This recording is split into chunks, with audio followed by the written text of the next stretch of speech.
So good morning, everyone. If I could ask you to please take your seats, we'll get started.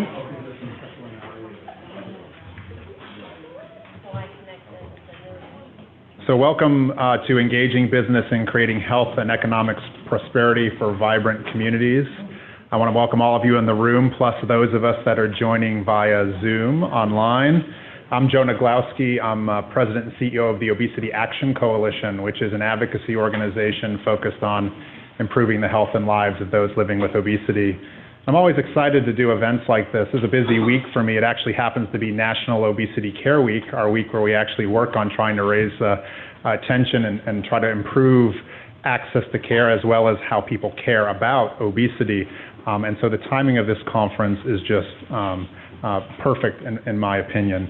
And so I'm looking forward to a great dialogue today. You know, this event is somewhat unique in that it is a collaboration between two groups here that work as part of the National Academies. That is the Business Engagement and Obesity Solutions Innovation Collaborative and the Action Collaborative on Business Engagement and in Building Healthy Communities.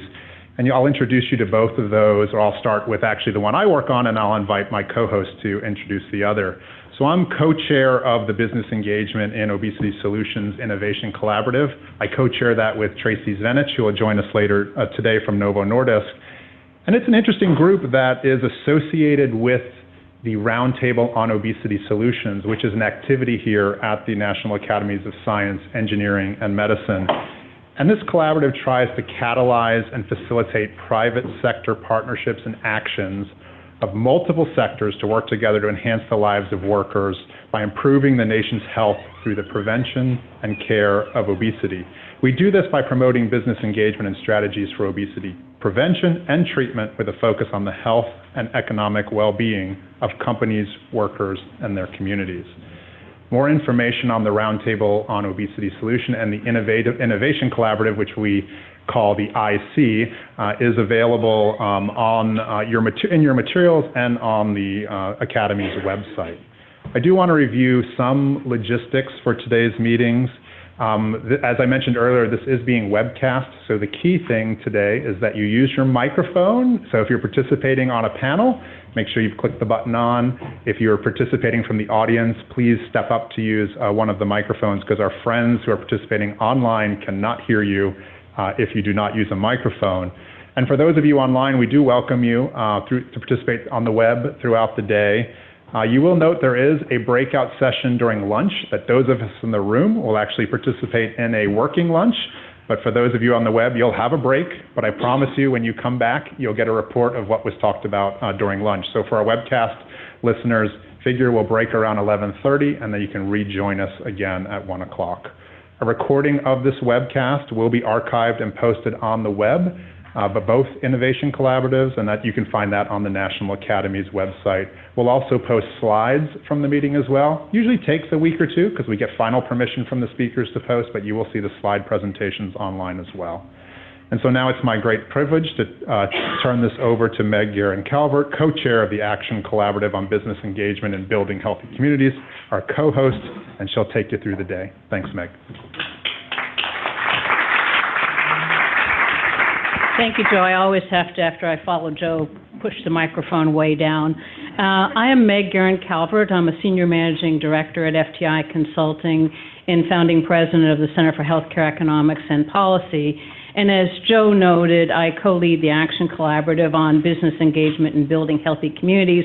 We haven't found out how to put that into an acronym yet, along with Bob McClellan, who is here, and Michelle Zamparetti. And I'm also very, very pleased to welcome you, as Joe did, to everyone in the room and to the very large number of people participating via the Zoom webinar. To follow up on, who we are, the collaborative is an ad hoc activity under the auspices of the Roundtable on Population Health Improvement. And our purpose, which we've been working on with even more focus this year, and this summit, I would call it, is really a culmination of that, is to really try to catalyze and facilitate partnerships and joint action among key stakeholders, and that is business, health, community, and public sectors, and that's a very broad group as well, to enhance the lives of workers and communities and thereby improve the nation's health, and as you'll hear today from the Surgeon General's office, also to have an economic impact in terms of well-being and prosperity. So let me just kind of follow up on a little bit on logistics. If you're watching on Zoom and have any questions, we welcome your short questions through the chat box function. You can also send an email to abaciu@nas.edu. If you're tweeting today, please use the hashtag #HealthMeansBusiness.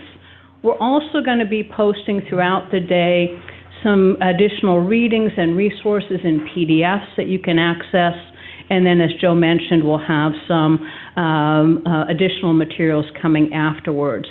Let me also, in terms of setting the broader stage, before I introduce our keynote speaker, what the two collaboratives have tried to accomplish today is to really benefit from not only the incredible panelists that we have in the three fireside chats, but to benefit from you as audience participants, whether in the room or on Zoom, to really help us move through what we regard as 4 central themes. The first is, what are the best metrics to understand and think about health and health's impact? And, thinking back on the IOM's core metrics, they established about 15 metrics. There are a plethora of metrics out there. What we hope to do today, particularly in one of the breakout sessions, is to focus on what is the common language, the common definition, the specific metrics that are really meaningful to us as a group. The second and the important part, which is, I think, new for all of us, is how do we think about impact? How do we think about drivers for change, drivers for effect, and particularly to translate that and define it into more of economic relevance and relevance to the broader community and not just to a particular sector such as health or business. The next stage is, again, one of the great values of having this group assembled today is we all know that there are a whole variety of business models out there from which local communities and stakeholders can choose, and choosing among what is the best business model for you, and also learning from the great successes as well as the challenges of those who have found a best business model. What can we learn from replication or from best models? And so that's a third area. And the fourth one is really thinking about, when you've gotten through all those three, how do you really put together partnerships that work? And to paraphrase Kathy Basie, one of our former co-chairs, is really how do you think about sustainability? And in her terms, I'm paraphrasing fidelity, the idea of people staying with the organization, staying with the partnership to really continue to make a difference rather than being diverted or having dispersion. And lastly, and I can't think of a better introduction to C.C. Connolly, is critical across all of those is how do you do the research, how do you define the actions, but particularly how do you communicate it. C.C.'s bio is in your materials. Let me just talk a little bit. She is obviously a nationally recognized healthcare leader in many different organizations, in many different roles for a significant period of time, but most notably her current role as president and CEO of the Alliance of Community Health Plans, which started in January of 2016, is her opportunity to lead and support a group of very innovative executives in the healthcare sector who are focused very much at that local level as to how to engage in high-quality, evidence-based, and affordable care.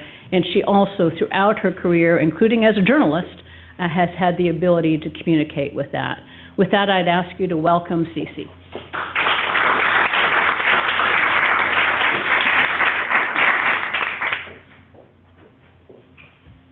Good morning, everyone. Hi, Zoomers. I want to first just thank Joe and especially Meg.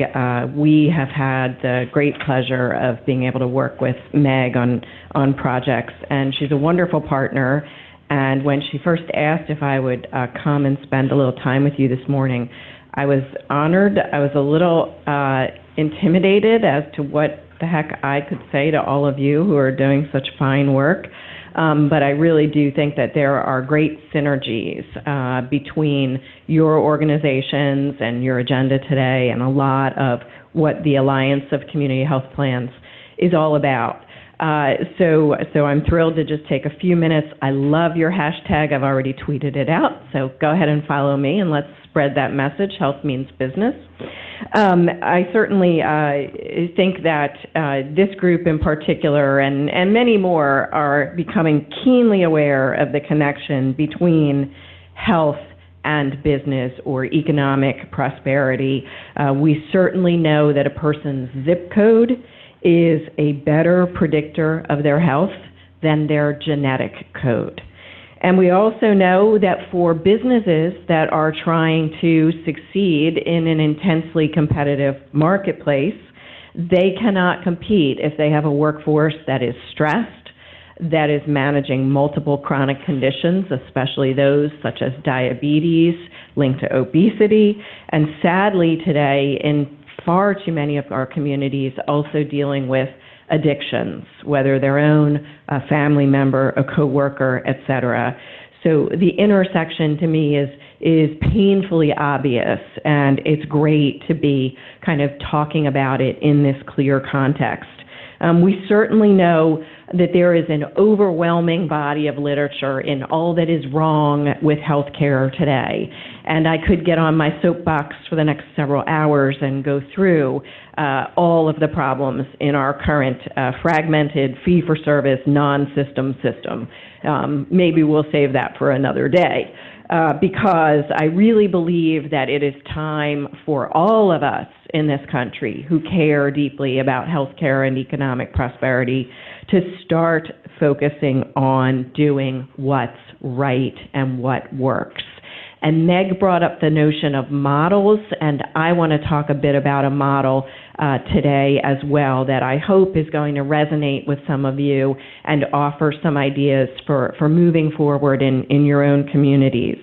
But when I say let's start focusing on doing what's right, to me that really means first and foremost getting at a system that incentivizes and rewards outcomes and value.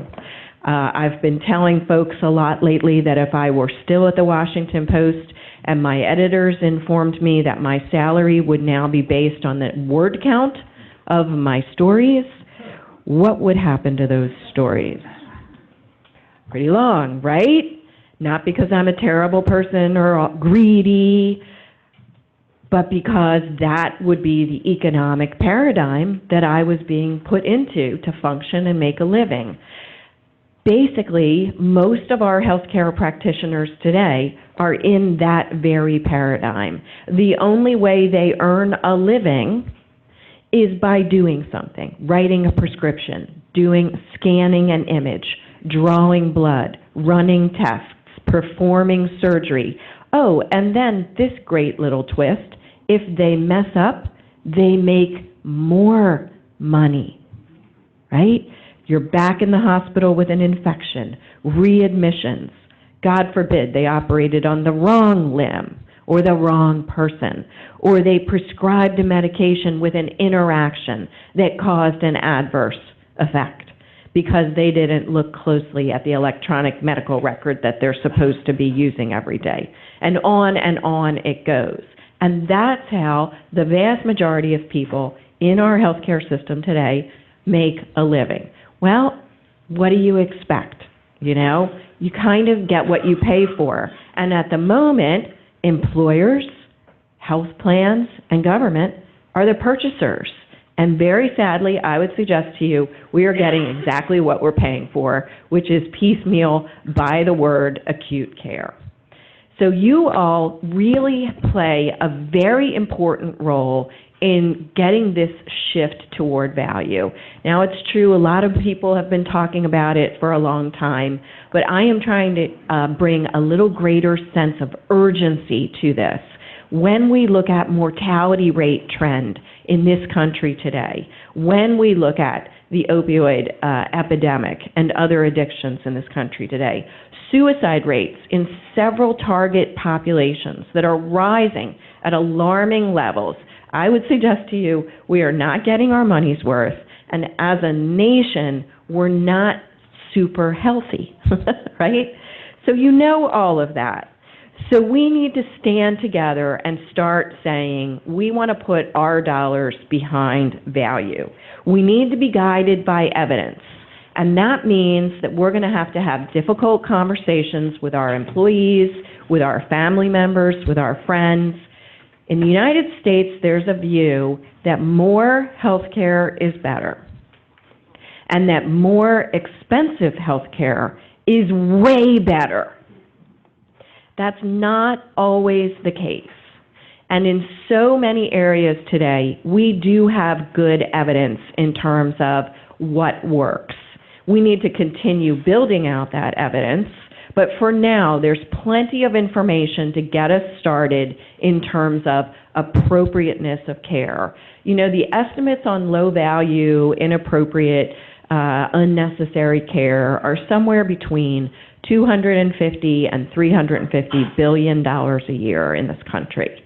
It's astronomical. You know, for a very long time, it's been felt that 30% of health care delivered in the United States probably shouldn't be. In some instances, it's just duplicative. Okay, so that's a hassle for the patient and a cost.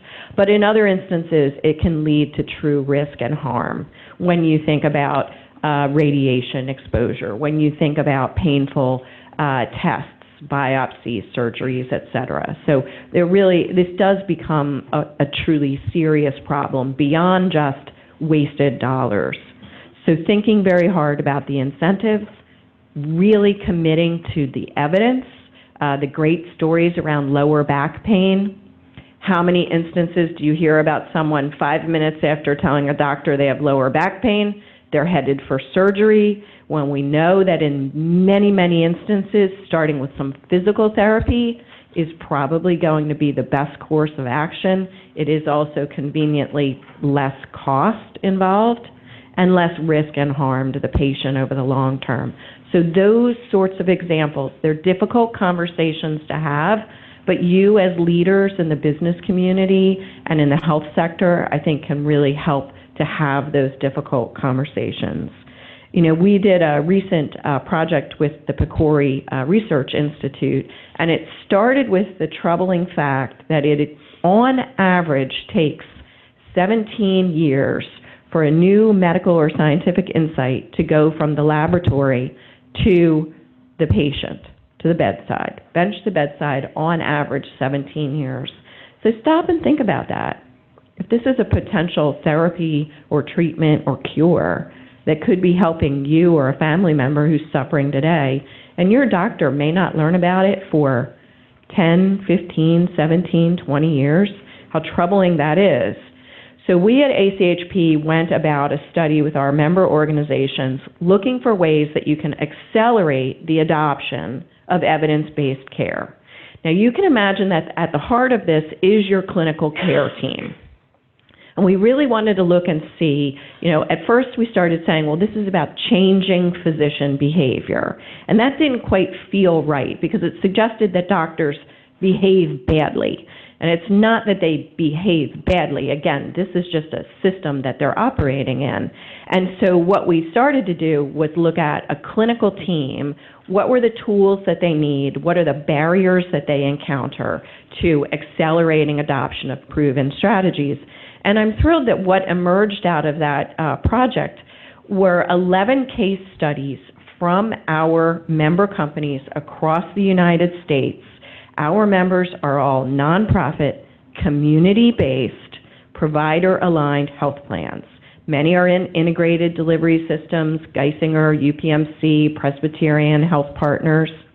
But many of our other members just have these very close relationships in the community with the clinicians. So if you think about CDPHP in Albany or AvMed in Florida, and what we were able to find over and over again in these case studies was when you had the plan working very closely with the clinical team, kind of wrapped around the patient, if you will, and pulling in community partners where necessary, we really saw adoption of proven evidence-based interventions really move much more rapidly and have very significant outcomes.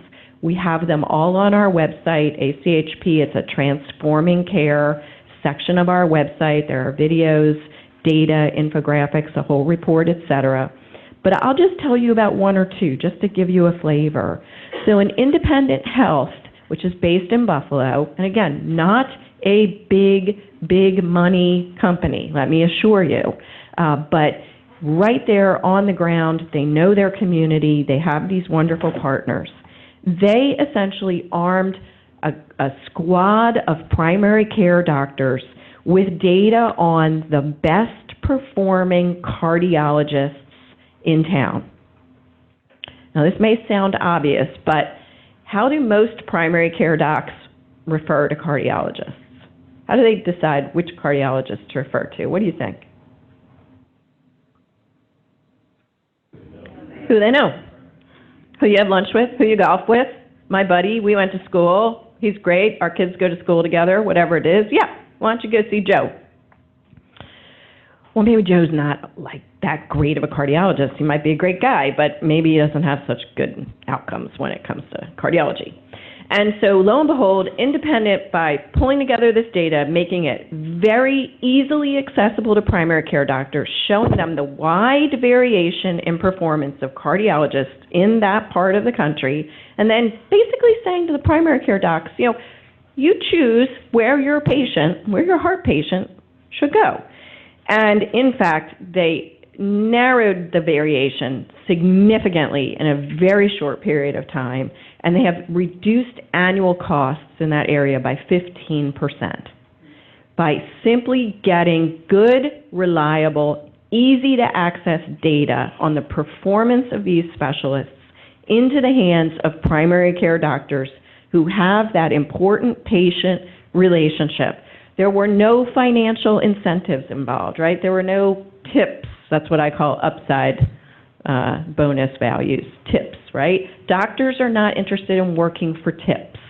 Telling them that we're going to give you a few extra bucks if you do the right thing, they're already trying to do the right thing, but sometimes they may not have all of the information readily available. So I love that example. I'll give one more of my favorites. At Geisinger in central Pennsylvania, fun footnote, my mother was born there, so I've got a soft spot for Geisinger in coal country. At Geisinger, they really were confronting a very serious Hep C problem. And lo and behold, some remarkable new therapies came onto the market. They initially came onto the market at $100,000 for a course of this treatment, but it is as close to a cure as anybody has seen. So Geisinger was very eager to implement this, but they knew that with that particular population, and if you don't finish the course of therapy, you kind of have to go back to go. You know, it's like Monopoly, you don't collect $100 and you got to start all over again, and then it's super expensive the second time around.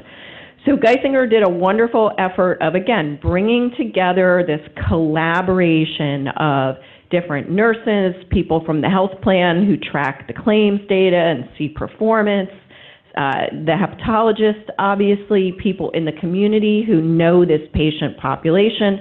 They developed a protocol which, interestingly enough, resulted in the patient seeing the hepatologist less, but seeing nurses, nurse practitioners, and other folks that they were checking in on more regularly. So again, it's really kind of figuring out on the clinical team, and really it's beyond clinical because it could be a social worker, it could be somebody who's helping make sure they're eating right, have transportation, et cetera. But rethinking the protocol, the pathway, as Geisinger sort of developed it, started having some good, promising results. But here's the great kicker. They were working with a 12-week protocol. And they were able, in tracking this closely, again, importance of data, they were able to conclude that an 8-week course of therapy produced the same cure rate of nearly 98%. So in the words of Dr. John Bolger, the CMO at Geisinger, they were able to cure 3 patients for the price of 2. Everybody loves that. Everybody gets it, right? Not complicated. I haven't confused you about Hep C or any of that kind of stuff. But who in a community doesn't like hearing you can cure 3 people in your community for the price of 2? So it is possible when you think in terms of partnership, when you let down your guard about, well, I'm the big hepatologist, so I should be the #1 dog. No, hepatologists are really expensive, really busy, and really in demand. So maybe they shouldn't be the person doing every single check-in, right? So it's thinking a little bit differently. And in both of these instances, the financing worked. So in other words, you didn't have a hepatologist who was sitting there saying, well, if we change the pathway, I'm going to lose 1/3 of my revenue, okay? So those individuals know that they are paid as a team for caring those patients at Geisinger, not paid to do X number of visits or stabs or blood draws or whatever it is.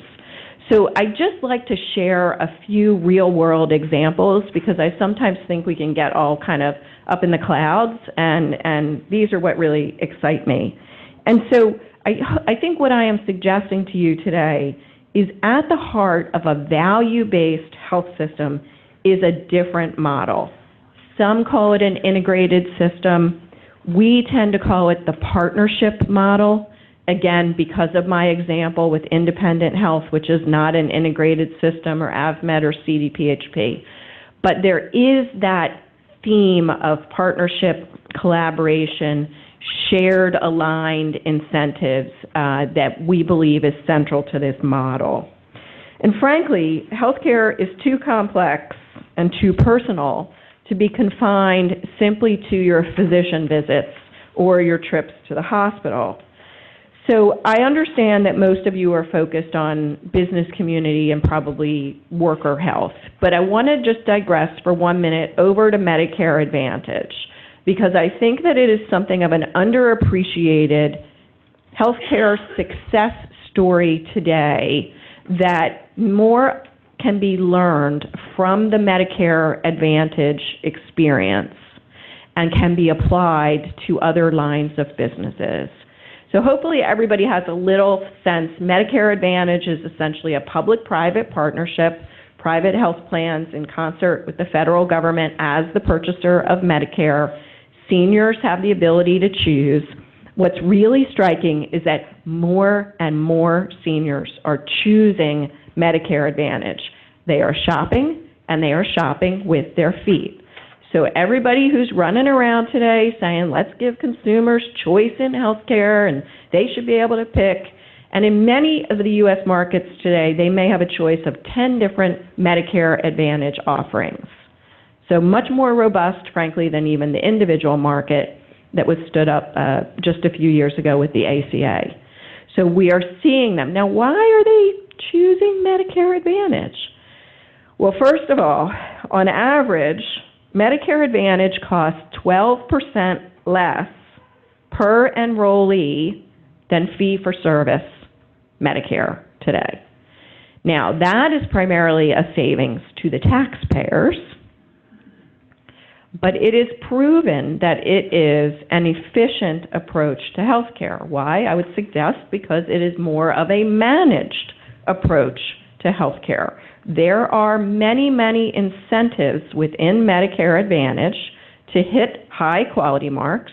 There are, in fact, financial incentives to be those top 4- and 5-star quality performers in Medicare Advantage because the government, in its wisdom, said we would like seniors to be in high-quality plans.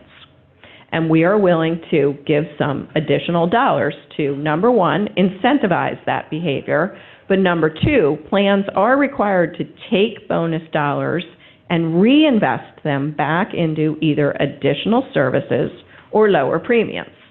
So often in Medicare Advantage, you're getting a drug benefit. Okay, you don't have to buy it separately. Think about maybe your parents or your grandparents who are in traditional Medicare and then they have to go and buy a Medigap policy. So that's another cost to them. Many of the seniors in Medicare Advantage might have dental, eye coverage, there might be some sort of an exercise benefit or incentive. There's more and more activity around social determinants of health that's being built into Medicare Advantage, again, with some additional flexibility and partnership from the federal government.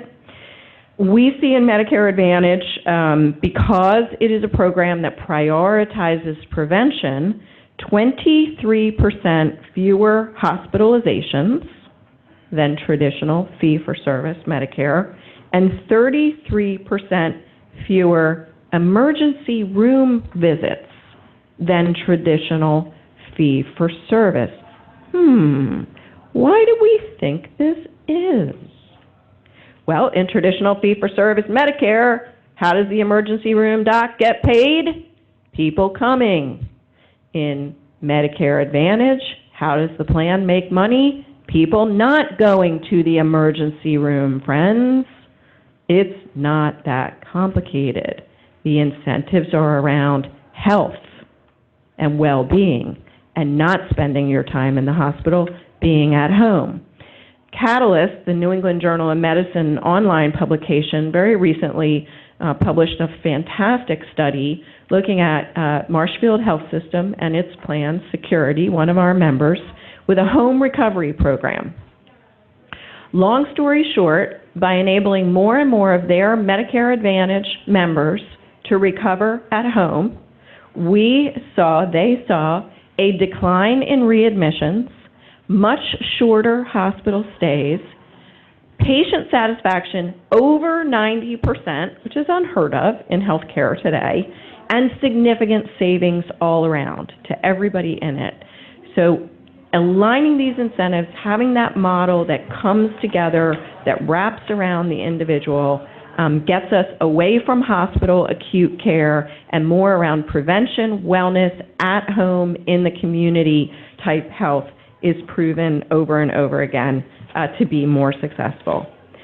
So what I'd like to suggest is that we need to do a better job of leveraging all of the assets that a community has to offer. Right now, the hottest 4 letters in healthcare circles seem to be SDOH. I remember the first time one person in my staff sat in the conference room and said, what are we going to do about SDOH, SDOH? At first I was like, is this a sexually transmitted disease? You know, 'cause that was STD, oh, you know. And I'm sitting there, and fortunately there's a thing called the Google, so I don't usually have to embarrass myself nearly as much as I used to. SDOH. All right, so all of you are probably thinking to yourselves like, man, we've been doing this, we've known this forever, right? I know there's that feeling in our membership, in our community health plans, like, we've known forever that if a person can't get to an appointment, the appointment's worthless, right? But I will say it's exciting that SDOH, social risk factors, whatever your term of art, is getting another fresh look and burst of energy and excitement because it is overdue. And I think that this opens up an opportunity for all of us who have maybe known these things, or, you know, my mother always said to me, everything in moderation, right? Some of this feels just kind of like good common sense, but now we are finally going to get to the point of bringing some rigor to social determinant of health interventions, and we can start to actually track and evaluate which work in which instances for which populations. And that's very important when we start heading down a path of what could be some very significant spending and some pretty significant changes. Now, I always pause because I go over to the Humphrey building and the folks at HHS kind of look at me and say like, well, you know, your members have really got to fix social determinants of health. Like, really? So small, nonprofit, community health plans that, oh, by the way, are facing phenomenal, intense competitive pressures in the marketplace today, if you haven't noticed United. And now they're supposed to basically solve world hunger. Okay, sure. Yeah, we'll get started on that right away. So I think that we need a little bit of a reorienting around approach and thinking here. I think that health plans, health systems, others in the health sector play an incredibly important role because of their closeness to patients, and often because they have a good bit of data that can, again, help us target in a given community, in a given population, what are the real needs. In every place, it's not going to be build a new apartment building. In every place, it's not going to be a food pantry. It's not going to be, oh, just translate everything into Spanish and we're done. So there you can draw on the resources, and I think that's where our members get very excited about the ability to bring that to the partnership. But it has to be a partnership. It has to engage so many of the others that are frankly so good at it. If you're not familiar with the exciting announcement by Kaiser Permanente recently, they've launched something they're calling Thrive Local. It is basically an online hub, a central place for directing people to community resources. I'm very excited at the promise that that Thrive Local approach, which is being replicated to varying degrees in a number of our member plans, could really start to advance us. The other thing that I think those of us that care about these things will need to get engaged in, and it's probably a little bit of new territory for us, is frankly advocating for investments in some new and different areas. We're probably going to have to suddenly be community health plans advocating for more federal dollars in education and housing and transportation if we care about health. And that's going to be a difficult shift for many in the health sector who are frankly more interested in fighting oversight of care payments. Don't get me started on that. So it is going to take a shift in the way that we all think about our roles and what we do here in Washington, for instance, and the way that we can activate communities. And candidly, the health sector sometimes is going to have to step back and say, we don't have all the answers, and we're not the most expert in this stuff. There are other people in the community that actually know much more about this than us, and we're really glad to be here partnering with you, smart people that have decades of experience in this area. So I think that it really is time for us to just rethink so much of health in this country today. And I'm moving away from the term healthcare because I want it to be health. I'm moving away from the term patient because candidly, I don't ever want to be a patient, but I am a healthcare consumer on a regular basis. Last night, my husband threw a bunch of explanation of benefit forms at me and he said, "This is your department." I'm like, what are you doing going out in network? So much for that, right? He's got his favorite doctor. But, you know, we really do need to think about this new model that I think you all are far ahead in the thinking and the effort, and I'm thrilled by that. It's exciting to see this gathering, to see your agenda today. It is not rocket science. Let me say that again. It is not rocket science. But it does mean that we are going to have some tough conversations, that we are going to have to start aligning financial incentives, setting priorities differently, sticking to the evidence, challenging entrenched special interests, and moving away from a fragmented, acute care, non-system system. Thank you.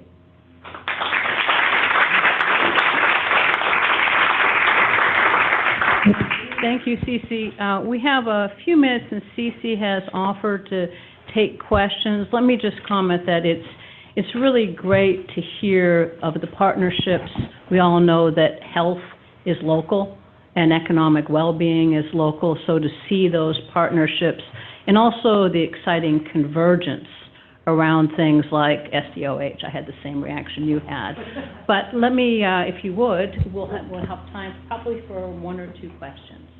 Hi, Katie Adamson with the YMCA. And I was wondering to what extent your plans are partnering in a resource-based way with the community, so outside of the medical team, outside of the healthcare team. So at the Y, we're doing a lot of evidence-based health interventions. So from a lifestyle health arm, how are we going to ensure that both plans and MA plans are actually paying for what they're getting, not just referring out, because nothing's free. We can do it low cost, but nothing's free. So Sure. I'm just wondering how far we stretch to actually pay for those resources that are health and prevention based. Yep. Perfect question. I think that, again, this is a collaborative approach because everyone is feeling the same, financial strains, frankly, in this economy. But I certainly can say our plans believe that these are wise investments to make. So across the board, you are seeing them. And frankly, you were seeing this even long before there were federal dollars available, investing in food pantries and cooking classes and nutrition programs and getting diabetic patients in particular enrolled and participating. Almost all of our members run different transportation services because we know that in many communities. They're also having great success with telehealth in rural areas and in things such as mental health, where you have shortages of providers. So it's not a one-size-fits-all, but I see over and over again what our members are saying is there used to be the time when they'd write the check to the charity ball. They've stopped that, and they want to take those dollars and invest them in things that work. So I think if you're going to them with data saying, look, this is the ROI, they're going to be thrilled.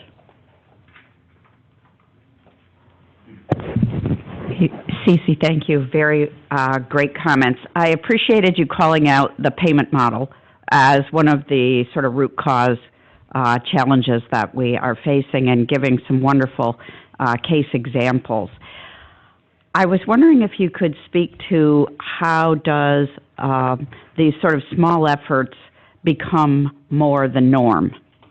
Because just a few small case studies of great inspired people who want to do the right thing is not tipping the balance yet.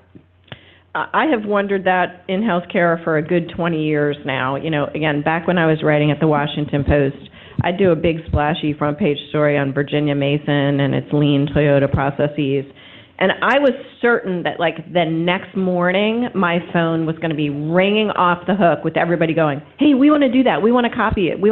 There is a mentality in healthcare of we have to invent our own way. We have to do it ourselves. I don't know how we get past that unless there is financial pressure, frankly. If we're just going to keep giving them money to doing it their own damn way, I don't see why anybody should change. I don't mean to sound so pessimistic, but I hear from physicians all the time, I'd sooner retire than change at this point in my career. We might have better luck if we start focusing in on med schools, residents, and reinventing. KP has started a medical school. 3 of our members actually have medical schools today. I'm excited about that, but it's going to be slow. Thank you, Cece. Mylyn Tufte with the North Dakota Department of Health and part of the roundtable as a member as well. Having come into public health, that language around social determinants is foreign to a lot of businesses. So tell me what you think on how do we bridge the language from public health and healthcare to businesses? What do you think is the best way to do that? And I know you used a lot of stories, but for us in the healthcare and public health space, what do you think is most compelling? Because we have lived in this, I use the analogy of canoes, this space of fee-for-service and value-based care. So what do you think is going to be most compelling, as Dr. Bossi had said? How do we move over this bridge? I think it's a great point, and I'm thrilled you brought up communication, because healthcare is full of jargon and terminology and acronyms. And I think that the dialogue with employers is, look, you can see the way that your employees struggle if they're overweight and have diabetes, and the toll that that takes on them, or if they have to take 3 buses to the job, or there's no good, nutritious food option in their neighborhood, right? So I haven't said social determinants of health once in that entire riff, but I think you're painting the picture that anyone can understand and appreciate. Good morning. I'm Brandy King from Child Care Aware of America, and thank you so much for everything that you shared, and I was really interested in hearing you talk about how we can advocate for more investments in new areas. And so with that, my question for you is, have you seen a movement in investments for early care and education, in particular, either at the local or state level, to help early care and education, those educators in the workforce really see themselves in this lens, because in many cases they are the conduit for supporting and for supporting those social determinants of health, but also to helping to mitigate health equity issues. And so I'm just wondering if you've seen that, if you have some thoughts around that. Sure. I'm not an education expert, so it's difficult for me to cite specifics to you, but I do think there are different local communities, local and states, that have taken leadership roles around early education, pre-K. I want to say New York now, and other places that are starting to kind of step in, because I don't think we're going to see it from the federal government right now. The other is George Halverson, former CEO at Health Partners and KP, now has a phenomenal program around the importance of talking to, reading, singing to babies from birth. And the scientific evidence on those initial months, and I think up to 3 years, and the way that it shapes if you were going to graduate from high school, if you were going to be incarcerated, if you were going to make it to college, is, frankly, I almost didn't believe it when he first sort of laid it out for me. I know he's going great guns in California on that. I think he's also been working with Health Partners in Minnesota on it. So you see some of that, but probably need much more. Thank you. Thank you for all joining, and thank you so much. Let me, I think, turn it over to Michelle for our next panel, our fireside chat, excuse me.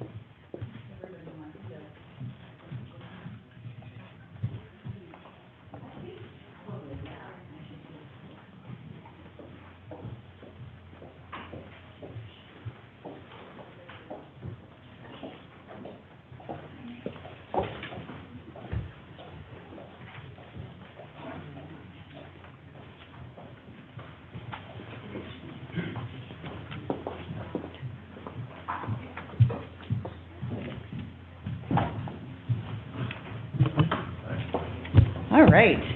Well, good morning, everybody. Can you hear me? Whoa, got to put this close. Okay, guys, you got to put these really close. My name is Michelle Zamperetti. I'm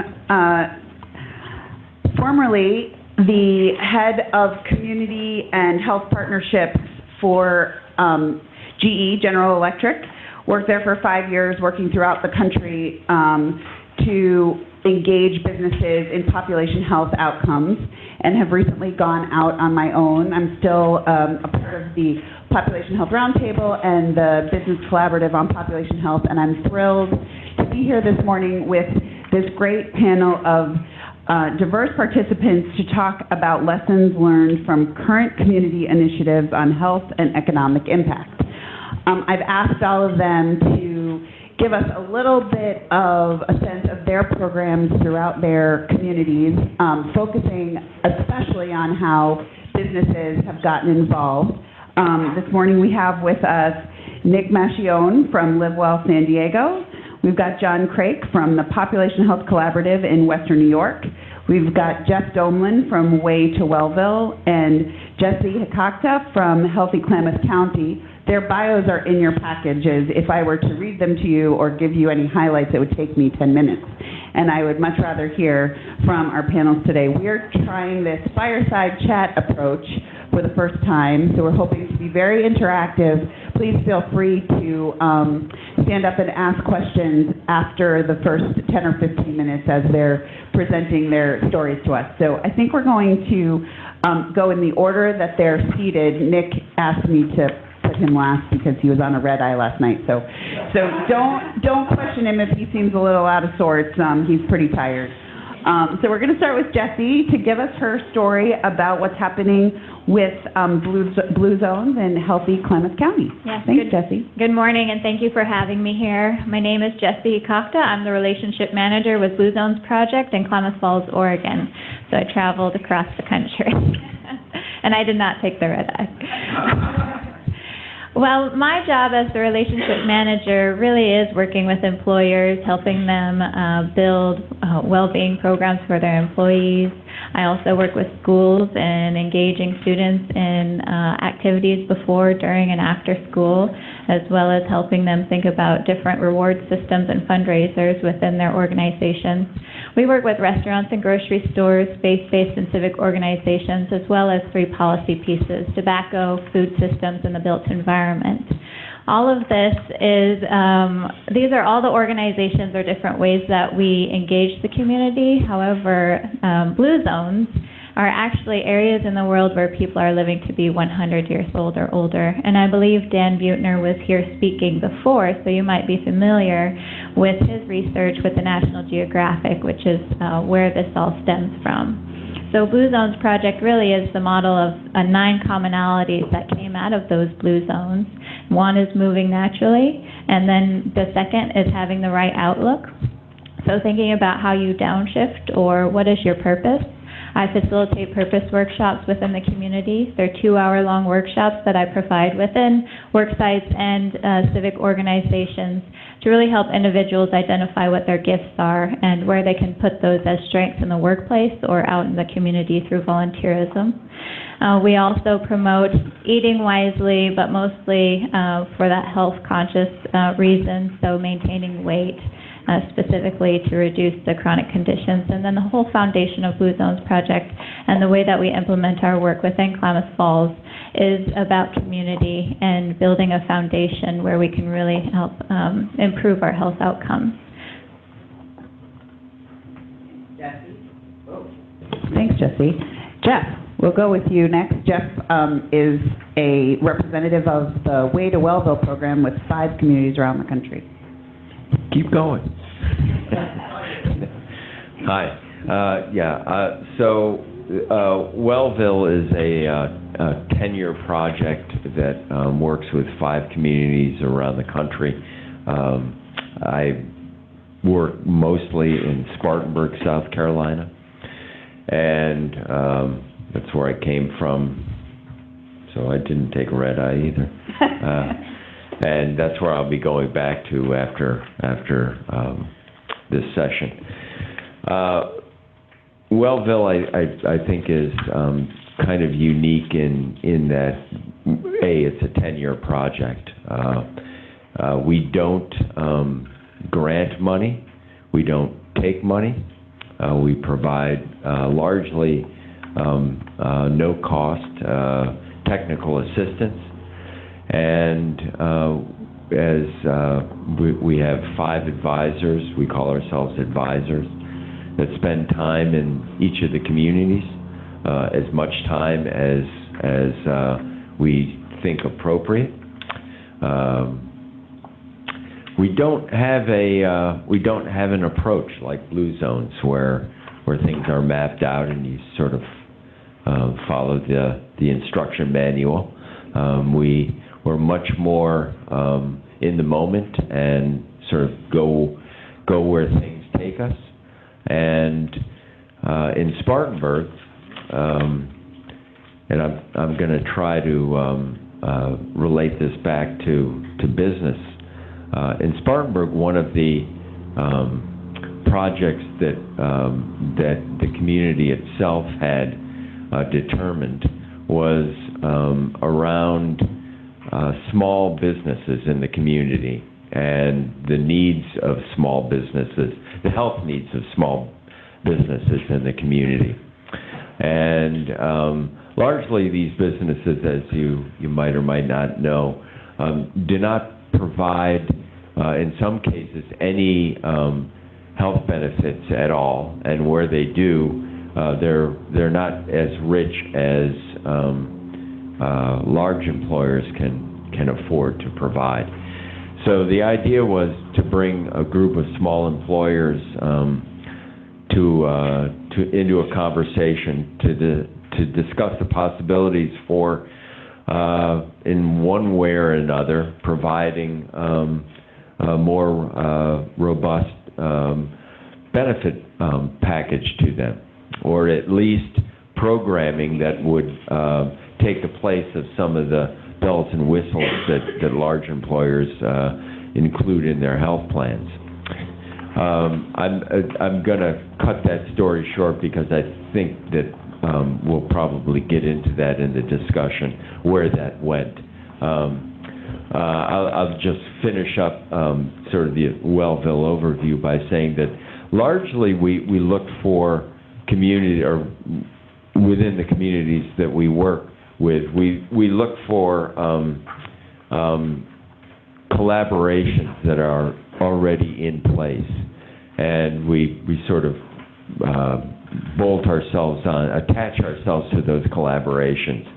That sounds all very simple and like it makes a lot of sense.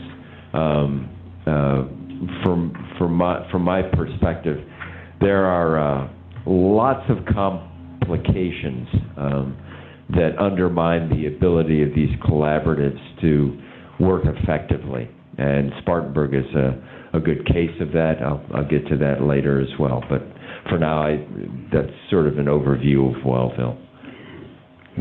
Thanks, Jeff. All right, John. Good morning.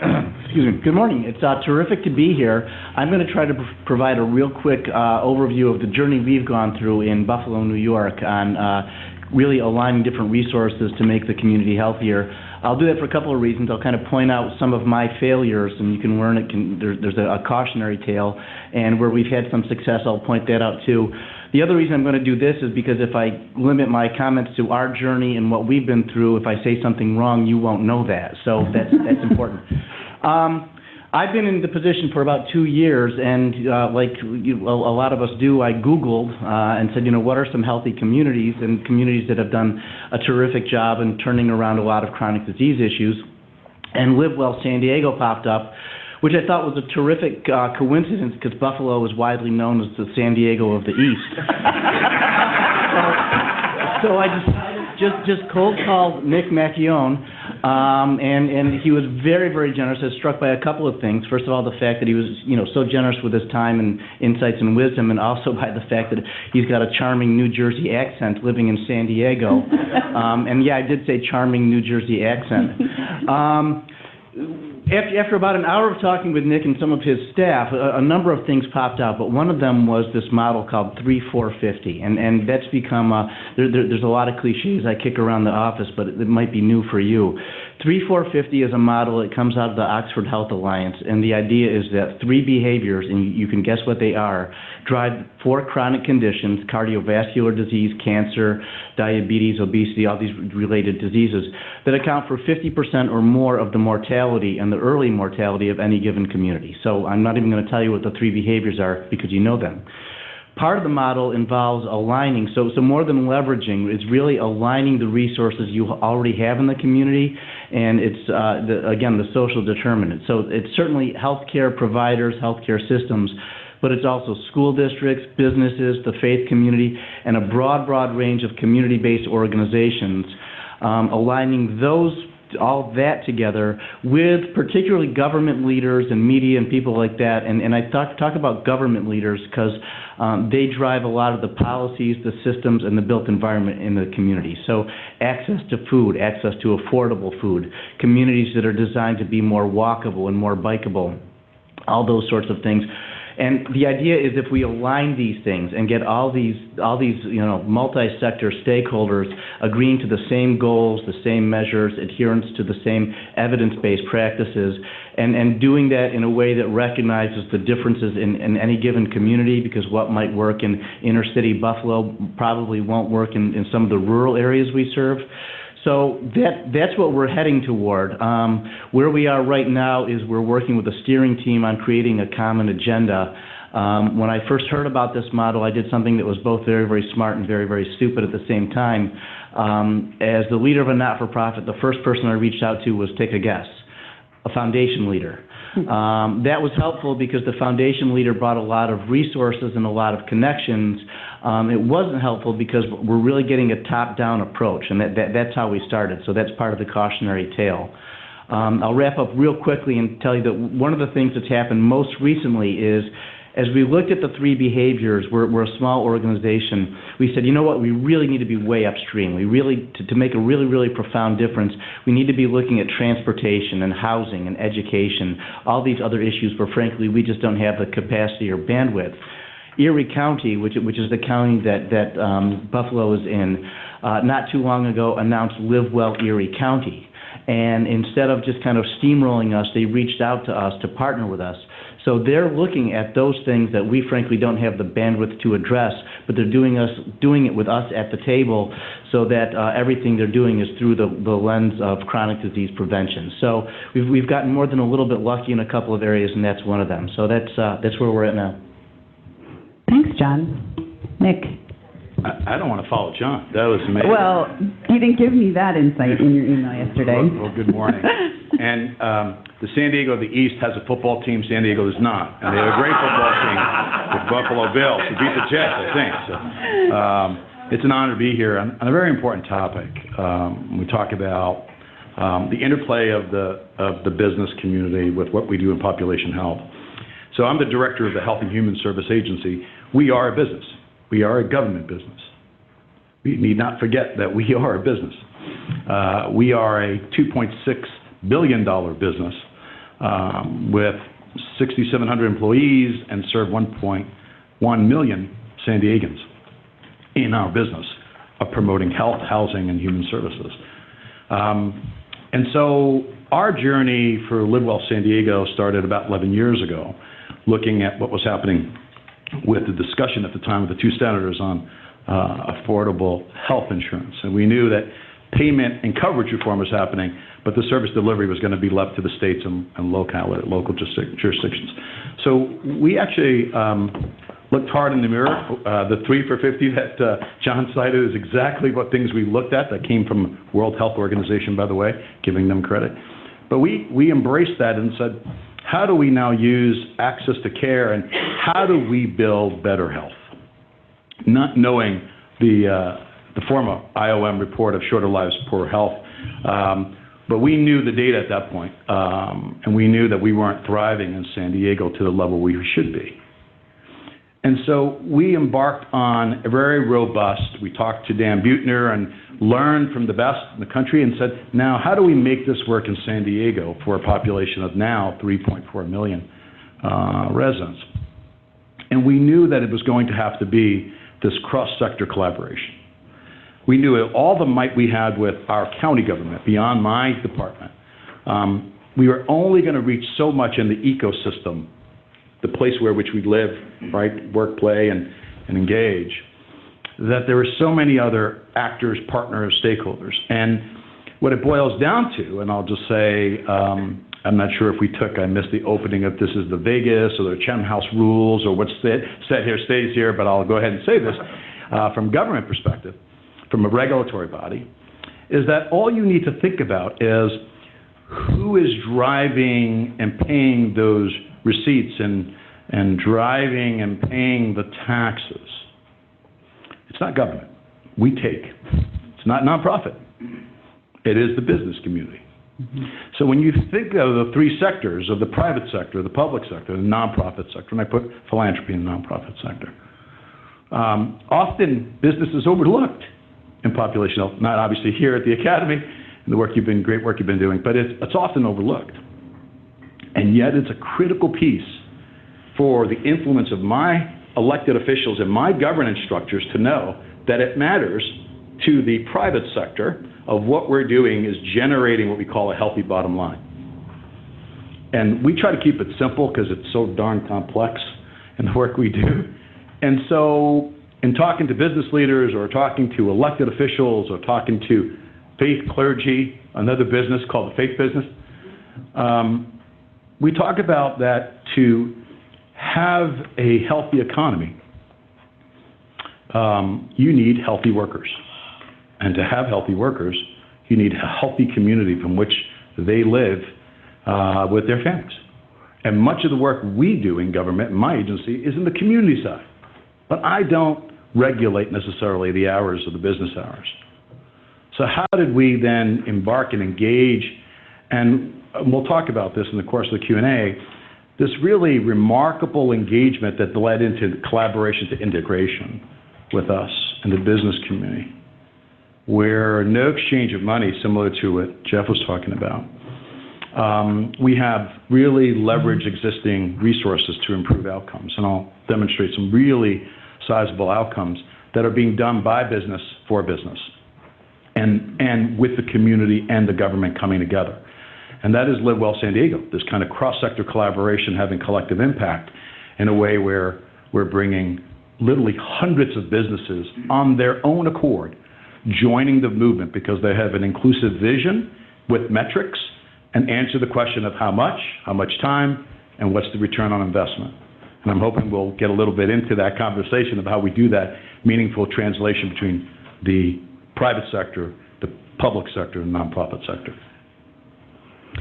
Great. Well, I have some questions, but I'm going to see if we want to start the discussion. If anyone wants to ask some questions, please stand up and go to one of the microphones. In the meantime, Nick, I will ask you to start giving us some information or lessons about how have you found success in developing metrics that make businesses want to engage and keep them engaged in a way that's meaningful over time, especially if there's not necessarily a transaction of resources between the collaborative and those participants.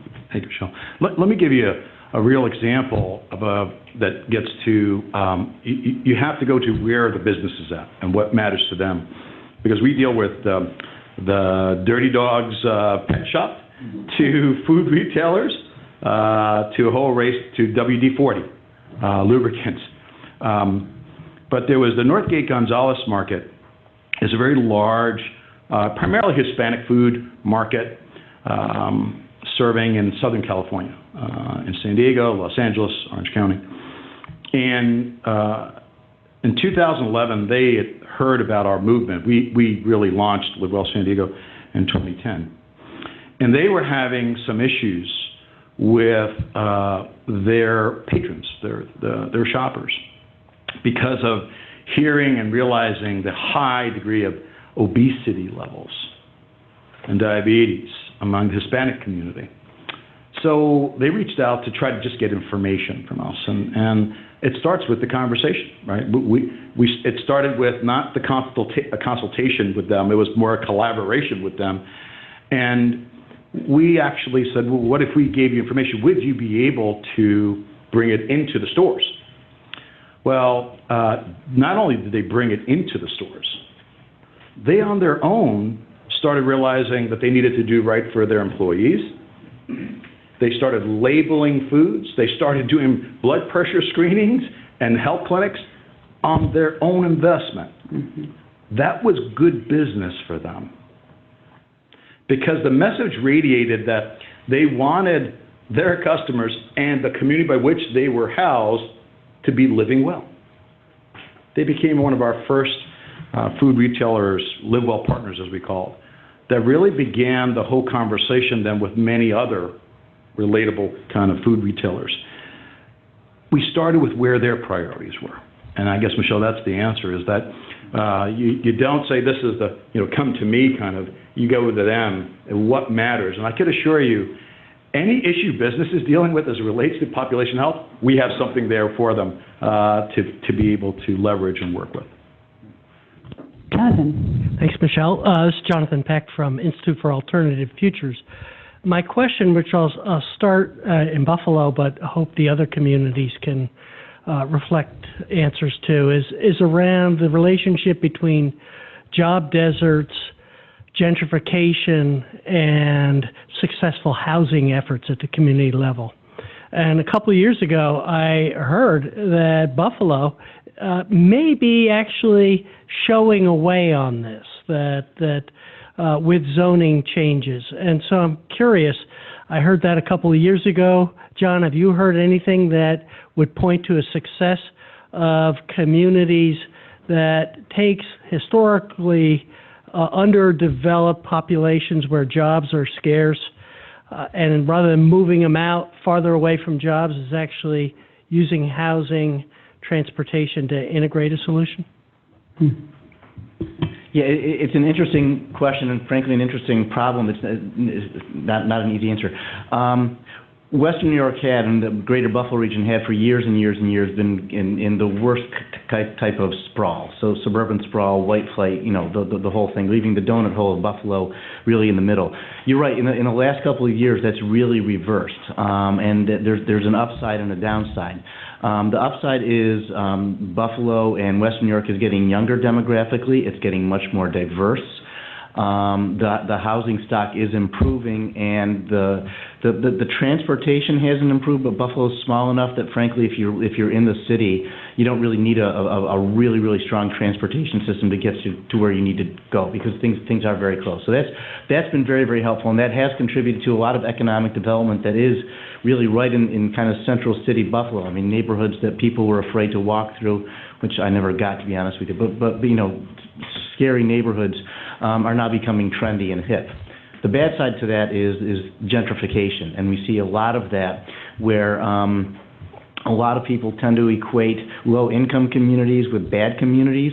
That's not always the case. We see a lot of low-income communities where people have a lot of pride in place, and people have been living in communities for 20, 30, 40 years, and they don't have a lot of money, but they know their neighbors, they take care of their houses.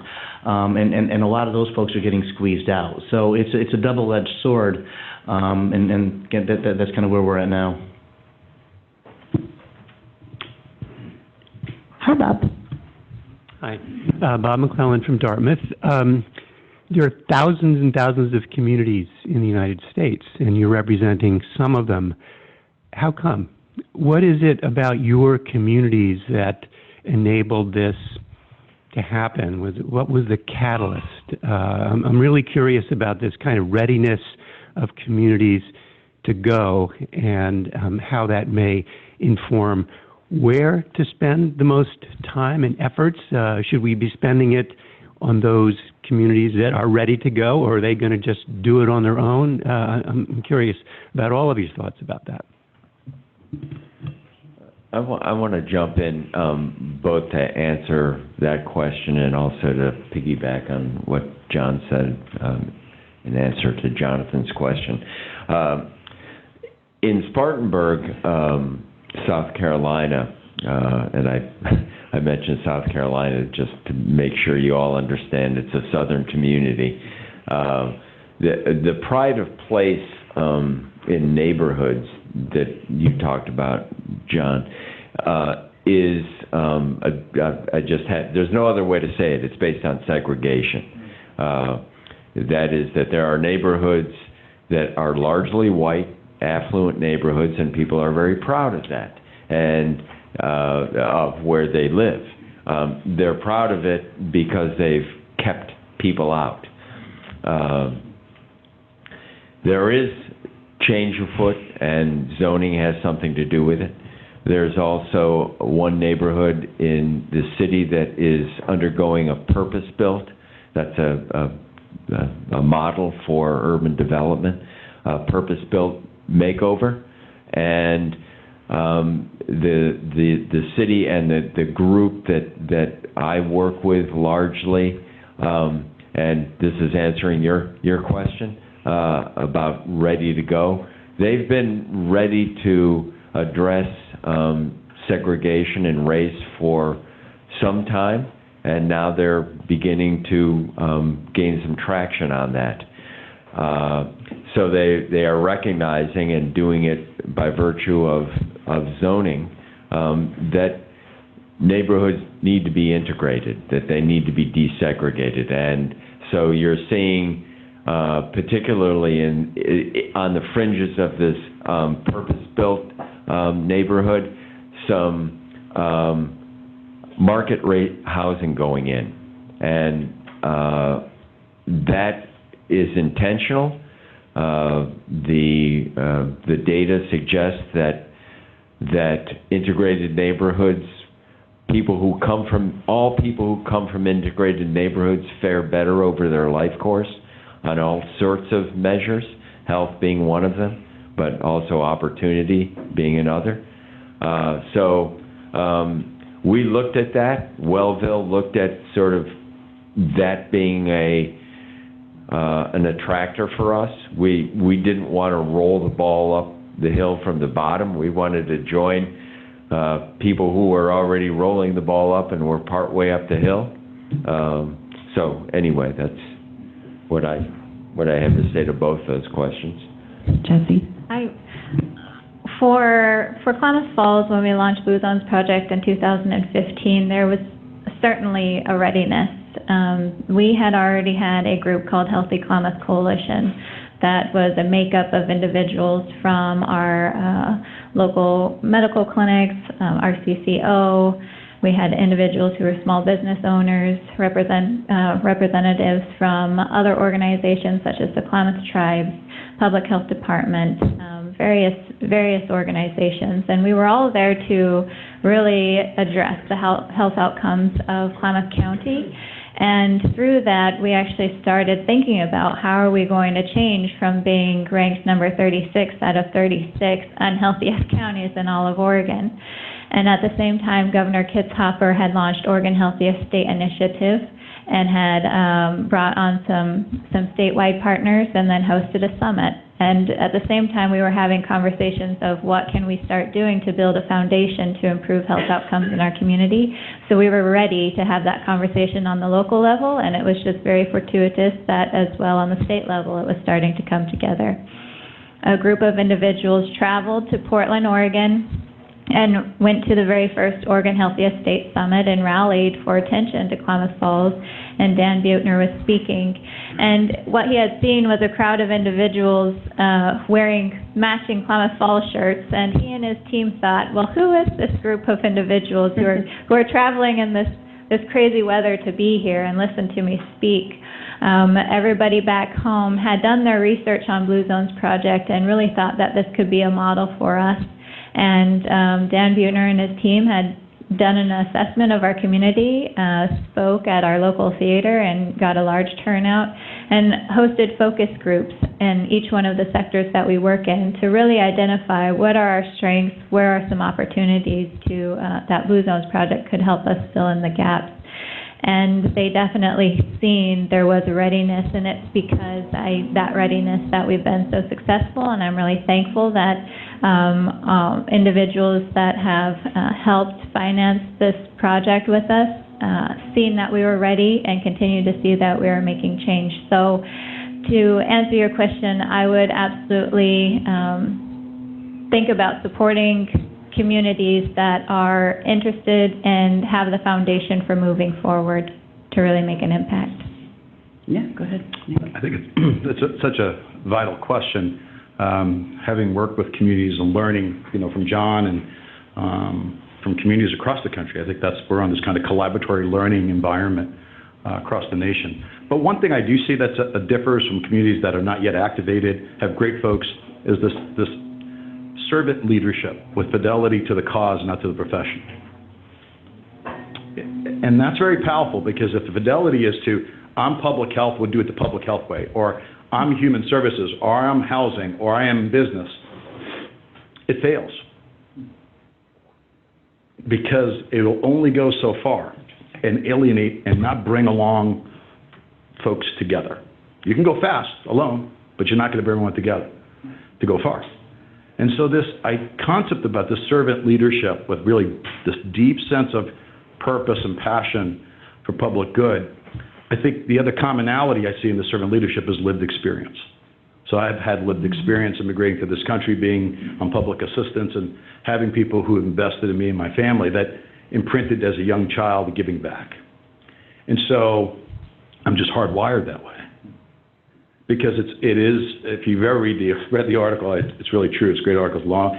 It's about 15 years ago, maybe so, in the Public Health Journal. The three trilogies of leadership: Don Quixote, right? Robin Hood and the Prince. And you have to have high idealism of where we want to go, right? We're trying to flip the script on shorter lives, poorer health to longer lives, better health, right? Then that is a very high ceiling and bar we're putting all of us, that we're all pursuing, from whatever interventions, but that's where we're going, right? Longer lives, life expectancy, and quality of life. But then it's how do you use the resources and shift and use them wisely? And in this case, the conversation, but how do we tap something that is existing in all our communities, the business community, and how do we tap and really use those resources and they with us? And then there's a lot of political strategy that's not for the faint of heart to do this type of work. And that's the intrinsic, extrinsic motivation of people and collaborations and professions and helping them see the fidelity to the cause, not to their individual profession. And that is typically the challenge, I think, in some of the communities that are not able to take it to the next level. John, did you want to add anything to the readiness question before I go to Sonny? Yeah, I can do it real quickly. You mentioned you're 36 out of 36 counties in your state. We are, as a region, the least healthy region in New York State. So the Bronx is the single least healthy county. We're the least healthy region. The other thing that we have, and it's widely recognized, is we've got 1 million programs and initiatives and assets. We're program rich and systems poor, and everybody knows it. So we are ready to start to align because we have what we need. We just need to line it up to solve a problem that pretty much everybody recognizes. Sonny. Thank you so much. Sandy Magnan, Health Partners Institute, and I think you've already started to answer my question about assets. How do we continue to focus on assets? Certainly as a healthcare provider, I get in this deficit thinking, which is really negative and brings things down. How have you been able to sustain that kind of asset thinking and that mindset of the leadership and readiness over time and not get bogged down in all the deficits and all the things that are wrong? I'll start. So we have been growing our partnerships year after year. We're up to about 460 different organizations. One such organization is our Chamber of Commerce that has 3,000 companies. That's considered one. And I think the issue here is we have the broader inclusive vision for the San Diego region, but then it gets down to the individual neighborhoods and where businesses are at. And that's where it matters. And so our engagement has been through these kind of sub-regional planning efforts, a mixture of community leaders, business leaders, community residents, who have the conversation of what the needs are. Short example, in our more mountainous area, and in San Diego, for those that don't know, it's a hoot. I always say this when I tell folks, is that we are, through HRSA, designated a rural county. Yeah, it's a rural county. Well, you all fly in and you come, you go to the SeaWorld, you go to the coast, but we have mountainous areas and deserts. Right. We have 18 Indian sovereign nations. We have some pioneer status areas. So, rural areas. So it differs. There's a lot of different biodiversity and ecosystems. And I would say that in our mountainous kind of town area called Julian, it was the school district that was having a hard time, as I said, getting a vendor down the hill. Because it's in a mountain area.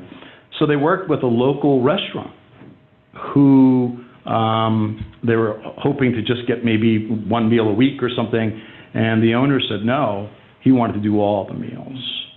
And that vendor opened up a whole supply chain of looking with other vendors in that area. That's an illustrative example of kids that were on public assistance, on food aid assistance, dealing with issues of obesity, and it was a business community bringing healthier food. And I think that's the examples that we didn't regulate government to do that.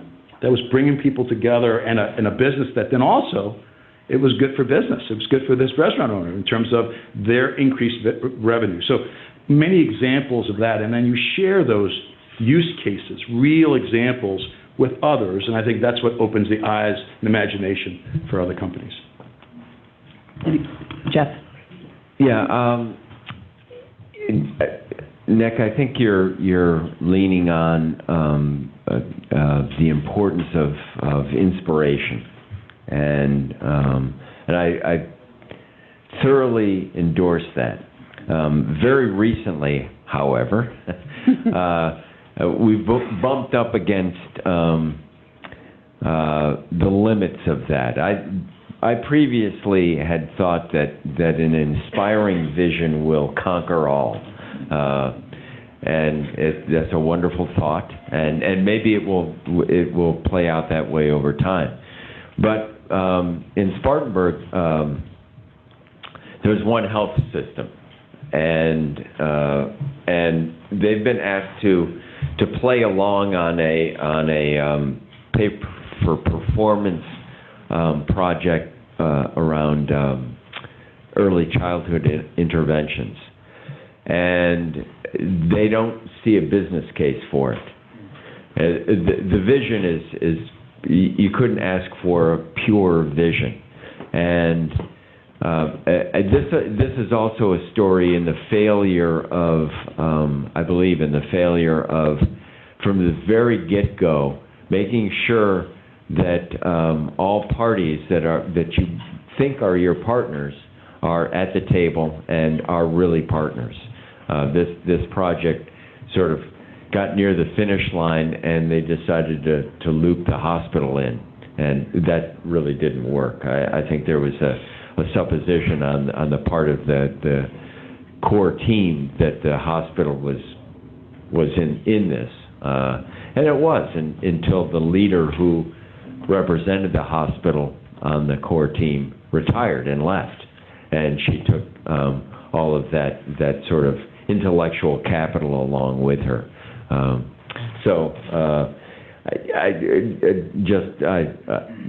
Looking forward, I hope that bridges are being mended and that the hospital will in fact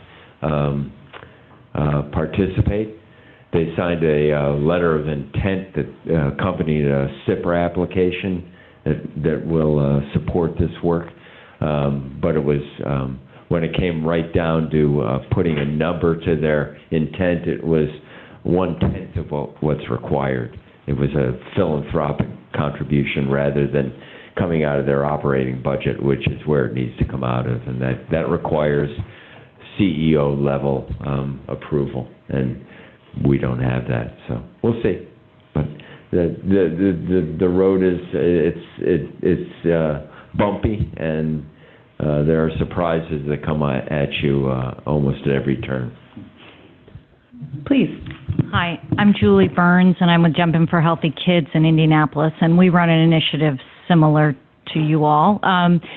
So my question is really related to, and Jeff, you sort of got here with the hospital systems, because we're primarily funded by hospital systems. When they look at outcomes, they look at them related to change in an individual, right? So you go to a doctor, they diagnose a problem, you come up with a treatment plan, and then you measure how they do against that, right? And a lot of the work that we do at the systems level doesn't work that way, right? So we've had difficulty in communicating. They think they get that at sort of an intellectual level, but then how do you really get to a measurement place to show that? So that's specific to hospitals, but it's sort of also, John, I mean, we're also on a 10-year plan, so that issue of, we're no longer the shiny new penny. We're in year 5, right? How do you keep people, we're in the slogging, right? It's the day-to-day working with those partners. Somebody retires and you got to get the new person on board. And, that's just what happens in this work, right? So I'd be interested in a little bit of communication around some of these metrics that are different from where these folks start. And even in our other business partners, right? They think, I expect quarterly returns, right? It doesn't quite work that way, right? So any of you in sort of how do you keep it going in that and that communication around metrics that are different from what they're used to? How have you moved folks in those areas? Yeah. A couple of things. First of all, in the hospital, but one of my favorite cliches is systems always get the outputs they're designed to get, right? So Western New York, we've been very, very slow to adopt, to move to a value-based payment system. So we're still fee-for-service, so you can get what those systems are doing in terms of primary prevention. Enough said on that. In terms of the the long-term nature of this work, one of my favorite, and I open a lot of my talks with this, is societies become great when old people plant trees whose shade they will never know. It's a Greek proverb, and I get a lot of knowing nods when I say things like that. And it's terrific. It's nice to think that everybody's going to think with that long-term view, but it's not true. What we do is we kind of learn to celebrate short-term wins, and we know in pure management world, these short-term wins are process wins. They're not outcome wins, but they're still wins. If people put a gun in my head and said, you flipped this neighborhood, you made healthy food more accessible and more affordable to people, and they're eating it now, but you haven't shown any decrease in diabetes or obesity, they're right. We haven't shown that, but by golly, that access to healthy, affordable food is a pretty big win. Let's just celebrate that. So, a lot of the communication and marketing, sometimes you just have to convince a lot of people and a lot of stakeholders that a win is a win, even if it's not necessarily an outcome. Yeah, just to build on that. So we have the same struggle, and so you're talking about resiliency. And we're in our 9th year, and so we have maintained, we do not have all the health systems that joined us, so it's very clear, even when we have many systems. So that's when you know it's real, when you have some that are not going to join you. But we started as a 10-year initiative. But a few years in, we said this is not an initiative, this is a social movement, because it clearly now was powered by San Diegans.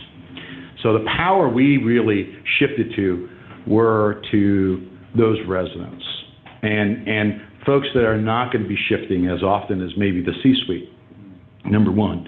Number two, we also learned painfully, thinking initially was always those 3 questions: how much time, what's the ROI, that you'd have an audience talking to the CFO and CEO.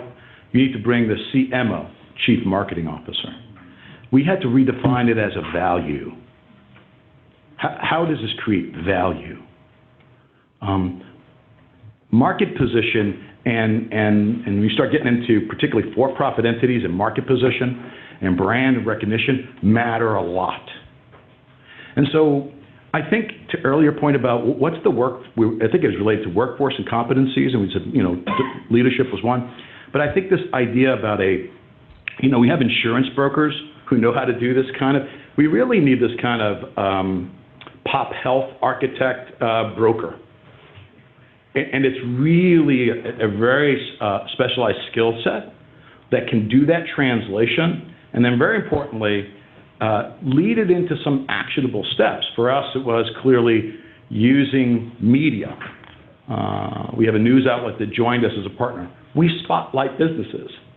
We worked with a regional, with our San Diego Business Journal to have the healthiest companies competition. We have hundreds of companies that compete for this, small, mid, large, and international cap companies. Learning from each other, right? Recognition. But what they're doing is pursuing worksite wellness, which we're all for. So there's these other components you can put in there, to John's point, are not necessarily, they're more process, but they're value-adding strategies. And we have to include those. And those are customized and tailored to each market that we're in. I hope that helps. Jesse, you looked like you wanted to say something. So the way that Blue Zones Project has we've been implementing our work in Columbus Falls is every year we work with Gallup and we have an oversample done of our community on 5 areas of well-being because you're talking about it's just not clinical.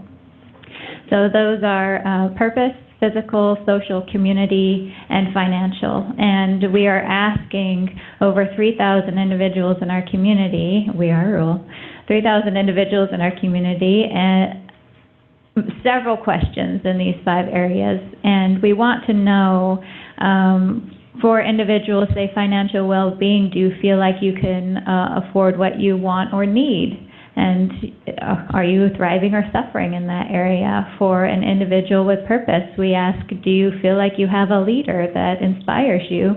Because purpose and career are tightly tied together. And so these are, when we start seeing a shift in those needles, those other questions, they're not directly tied to chronic conditions. However, an individual who feels supportive at work is going to feel more productive, is going to have reduced stress, is going to have social connections, and is going to stay at their workplace, which means they're going to be financially stable, which means they're going to be taking care of their overall health better than somebody else who isn't inspired by their leader, doesn't want to be at work, has constant stress, and possibly leaves their job, becomes financially unstable, and then all of these other anxiety and chronic conditions follow.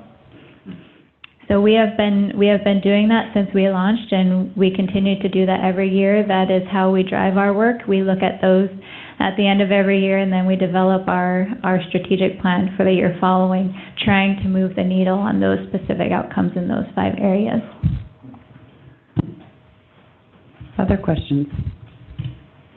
To what extent have you guys engaged the business setting in bringing in evidence-based health interventions to the business setting? So at the Y, we're doing the diabetes prevention program, and over half of our sites are in the workplace.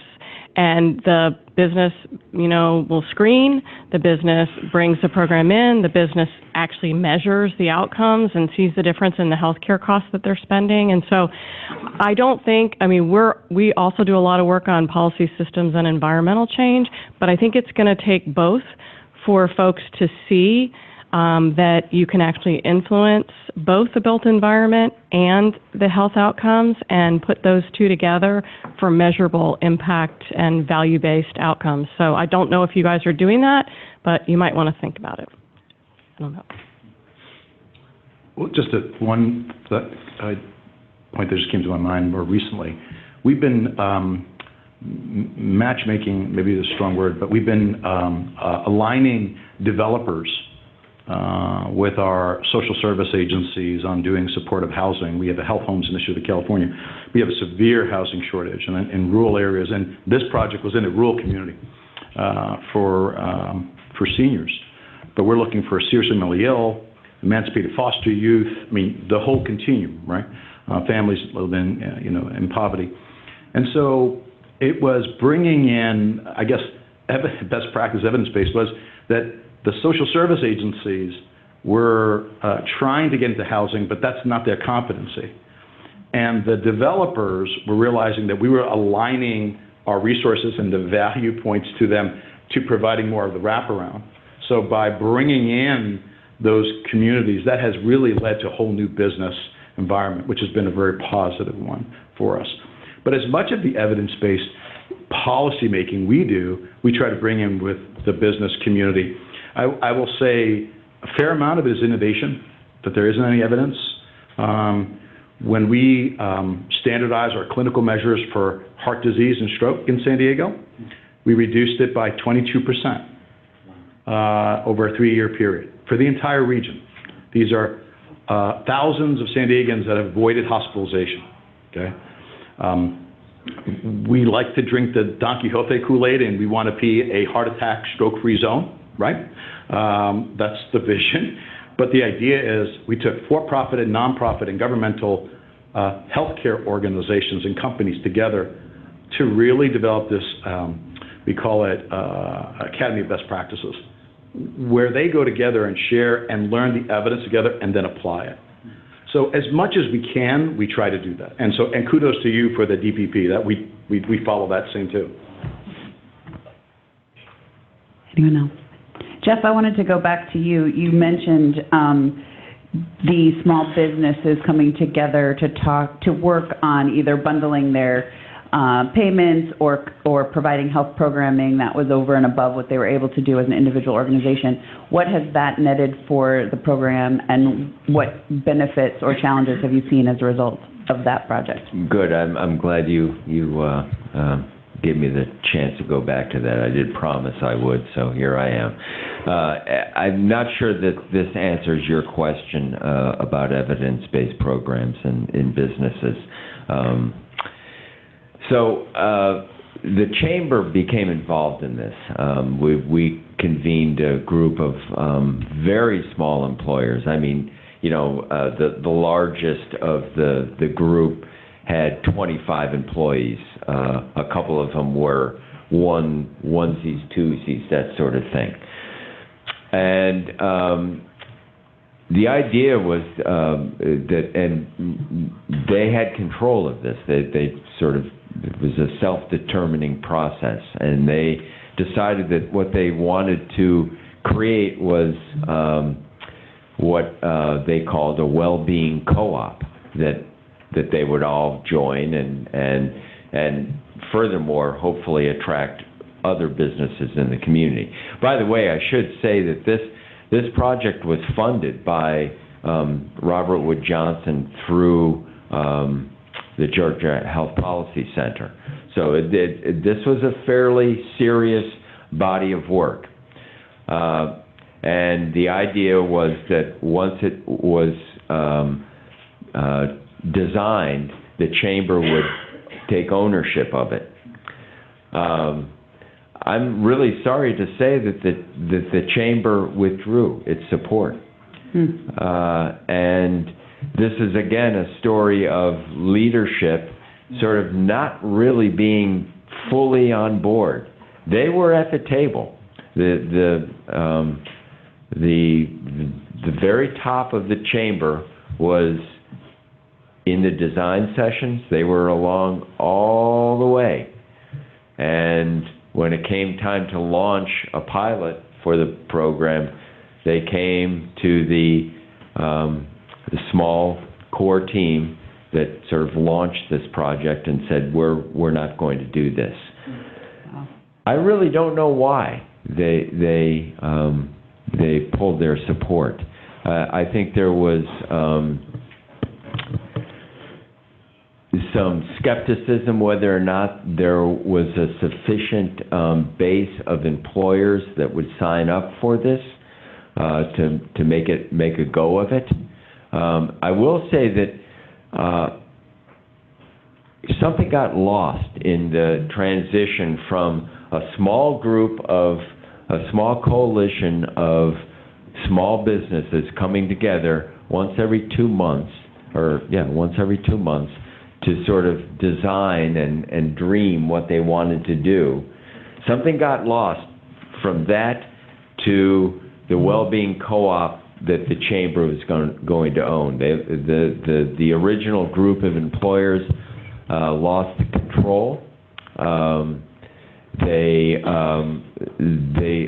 think they were the well-being co-op, in order to be a viable entity, was going to have to get bigger than they had ever envisioned. It was going to require some commitments that probably the businesses weren't prepared to make, financial commitments, that is.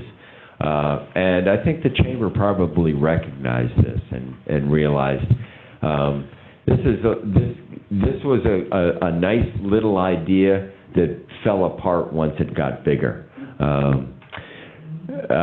I think the most recent chapter of this, the director at the Chamber who left the Chamber when the Chamber pulled its support for this program, is trying to make it happen. He's found a primary care provider in the community who is willing to work with him. He's working with the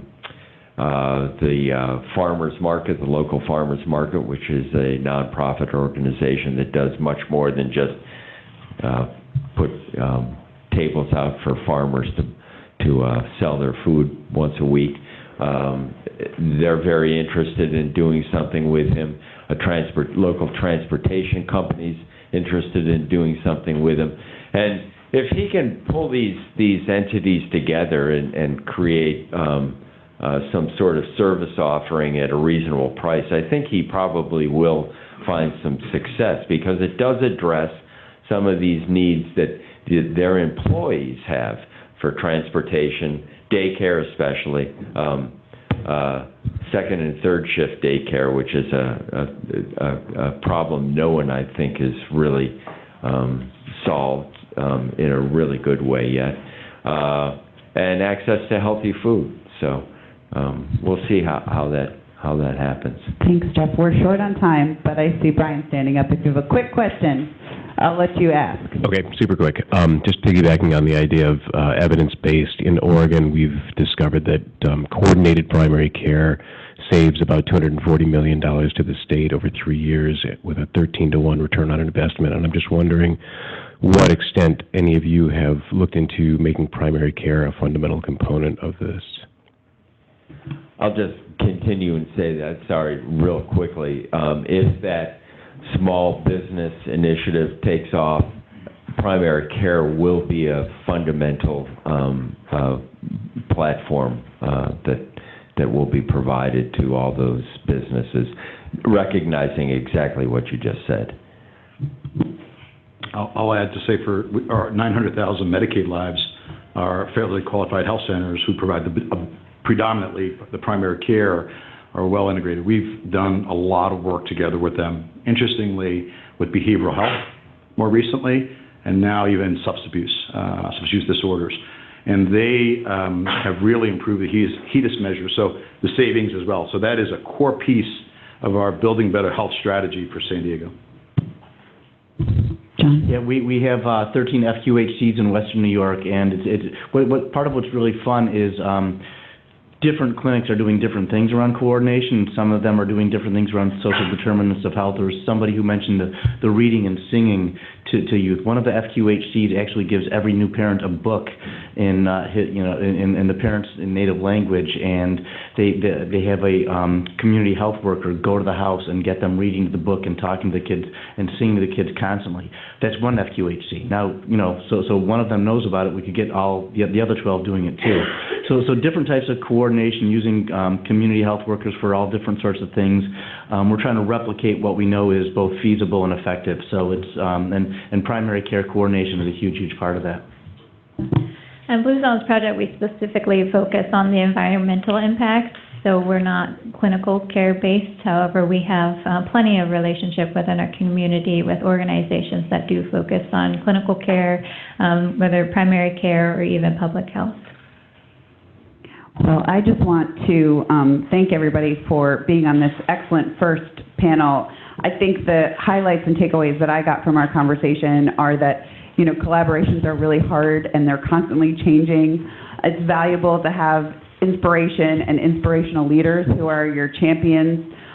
Businesses are key partners, but you have to figure out how does it create value for them and bringing them to the table in a conversation that allows them to see how these partnerships can be valuable. And over time, it takes time, and you need to be able to give these collaboratives and coordinated efforts significant time, and you need to figure out how to build these efforts into the fabric of the community so that they can continue when leaders leave, when challenges come up, and that primary care platforms or primary care and coordinated primary care can be a significantly valuable partner to show the importance of saving or the ability to save money, especially when you're able to marry that with best practices for your businesses specifically or for community-based services and provision of care. So thank you all so much. I hope you're able to stay for the day, and we're going to have our next panel.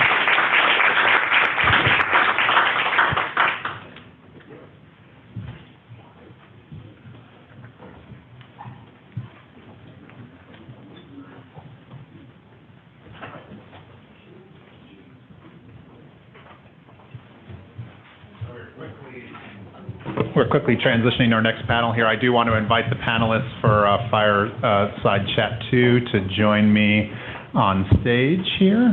We'll follow a similar format as the last. I know it's been a long morning, and I know some people have to sneak out for a biologic break. Feel free if you need to do so, but we are going to try to stay on schedule and stay on time.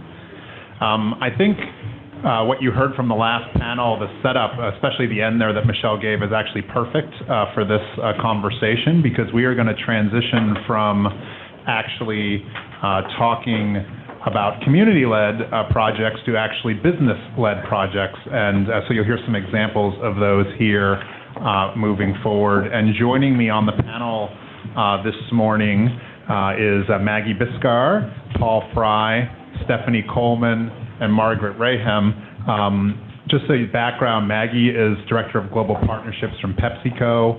Paul is the President and CEO of the Washington County Chamber of Commerce. Stephanie is the Chief Growth Officer at the Nashville Area Chamber of Commerce. And Margaret, of course, is Director of Initiatives and Programs at the National Alliance of Healthcare Purchaser Coalitions, which we lovingly call the National Alliance because it's a little bit too long, but very typical of National Academy of Medicine events too. The titles are always too long, right? Including probably the title of this session. It's just a standard operating procedure. So, but with that being said, I think I'll start off with Maggie and Paul and just ask you to give us a overview of the One for Good program that you set up, and I'll let you guys pick the order of how you're going to proceed. So, yep, just push the speak button. Okay. Also, I have a couple of slides. Okay, great. Which we're really proud of, because I will say, as someone mentioned just before us, this is hard work. It's really messy a lot of times, and these couple of slides are nice, kind of concise, clean representations of what we've been able to build. But it took us, we're about 2 years in now, I'll say that from the get-go. So anyway, thank you for having us here today. Paul and I are a dynamic duo representing both the kind of industry-led portion of this and the community-based coalition, which Paul will talk more about. But we're really, at this point, I would say it's really hard to separate one from the other, which is really exciting to see where we've come. So quickly, I'll give you the really, 10,000-foot view of what One for Good is. I'm with PepsiCo, as Joe mentioned, and I work as part of a collaborative through the Consumer Goods Forum with many other companies, some of whom are here today. And it's made up of retailers and manufacturers. And within the manufacturing community, it's primarily food and beverage, but we also have some personal care manufacturers represented. And we are, the retailers we're working with are Walmart, Ahold Delhaize with their Martin's chain, and then Walgreens. So we've got different types of retailers involved. And really where we began with this as an industry collaborative was we made a decision through the Consumer Goods Forum Health and Wellness pillar that we would like to try to leverage the community-based grocery stores as a hub for consumers to find healthier choices. And that would offer us, as manufacturers and retailers, the opportunity to test and learn as we have these big goals around, transforming products in the marketplace and providing, healthier environments for shoppers. It sounds really simple and easy, but it's really difficult. And so we needed to find some place to test and learn. So it's a global initiative, but in the United States, we landed in Hagerstown, Maryland, for a variety of reasons. And Paul can probably go more into depth on those. But in short, the reasons that we chose Hagerstown to do this test and learn initiative were, number one, because, Hagerstown, we were fortunate to be consulting with the U.S. Chamber of Commerce Foundation and the Robert Wood Johnson Foundation through their partnership as our initial lens to look at community health statistics and find a community in the U.S. that had some big, had already identified through their community health needs assessment some big health concerns, diet-related disease concerns that they wanted to address. And then additionally, they had formed a coalition called Healthy Washington County to address those issues. So they were in the process or had just recently established an action plan. And so we very much wanted to go into community that already had a coalition existing that we could plug into rather than coming in as industry and saying, here, we're going to solve all your problems with this grocery-based solution.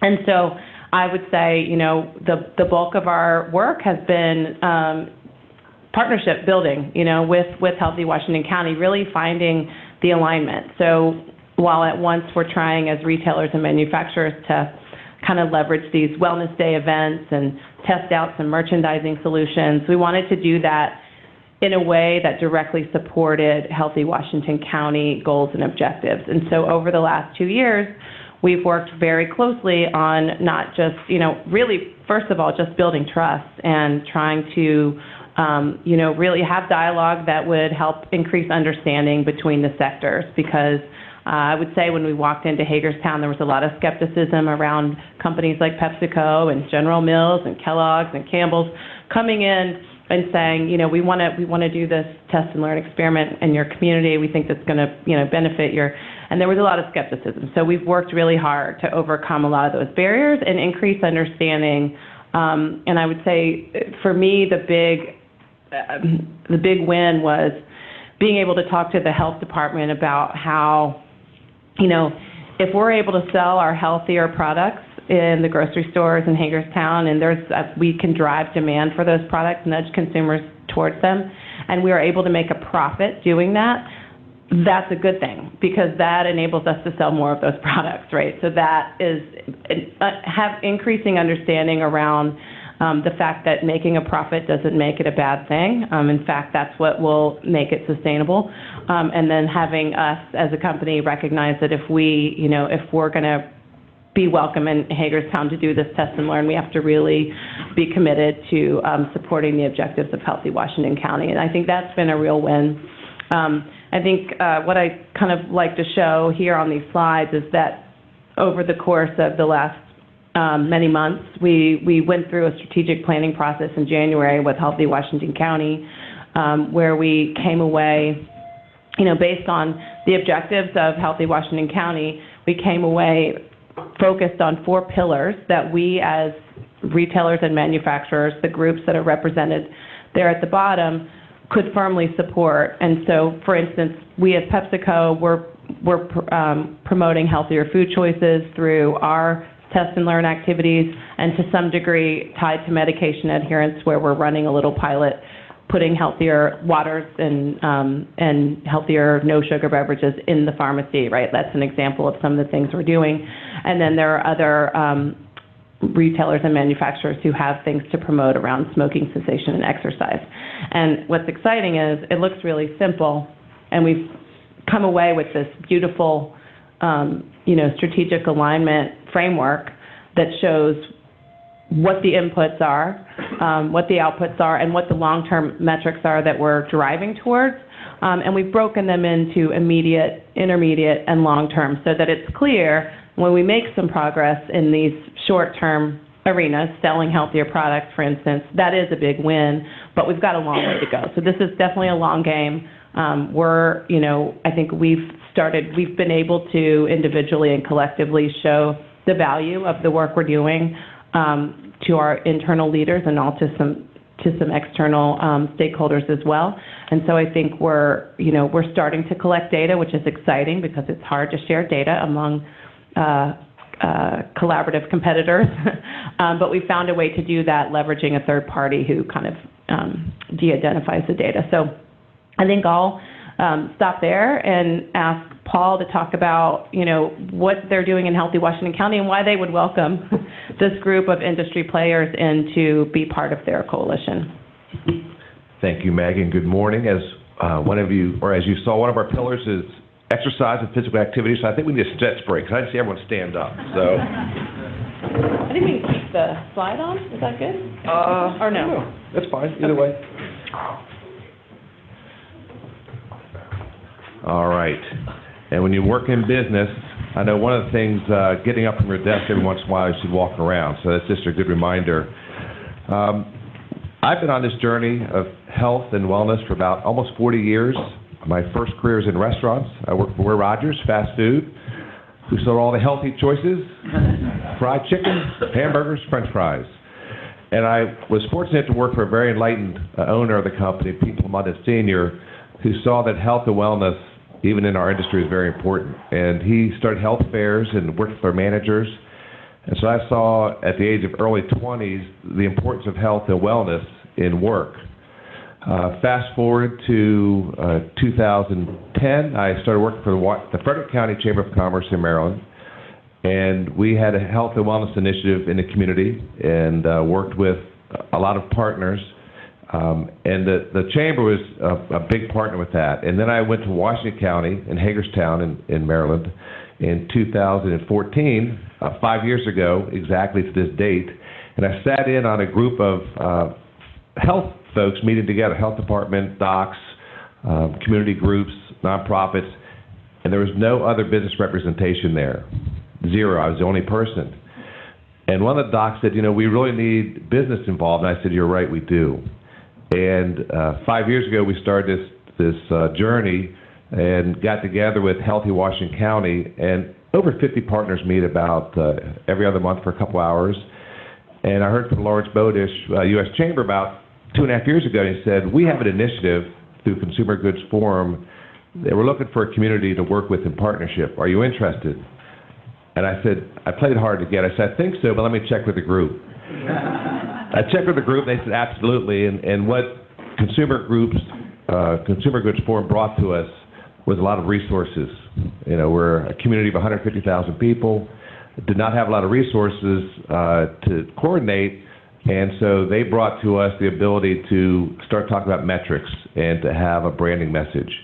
And so this Healthy Washington County has morphed into a really great pilot with a lot of partners, and I think we're, as Maggie indicated, we're starting to see some progress. So I'll leave it there, and we'll talk more about that as we move along. Stephanie, why don't you tell us about the National Chamber's work? All right, so we have been at this since about 2013. In 2013, we were attending, our CEO, Rob Schultz, was attending a U.S. Chamber Health Summit where we were introduced to FTI Consulting, and we've been fortunate to partner with Meg Guerin-Calvert and FTI Consulting Center for Healthcare Economics and Policy since that time. We really realized at that point in time that for the business community to care about health outcomes, we had to start with data and research. We had to really get an understanding of what our community's outcomes were in order to prioritize what we should focus on. So just for a little bit of context, the Nashville region is considered one of the real healthcare meccas in terms of the provider industry.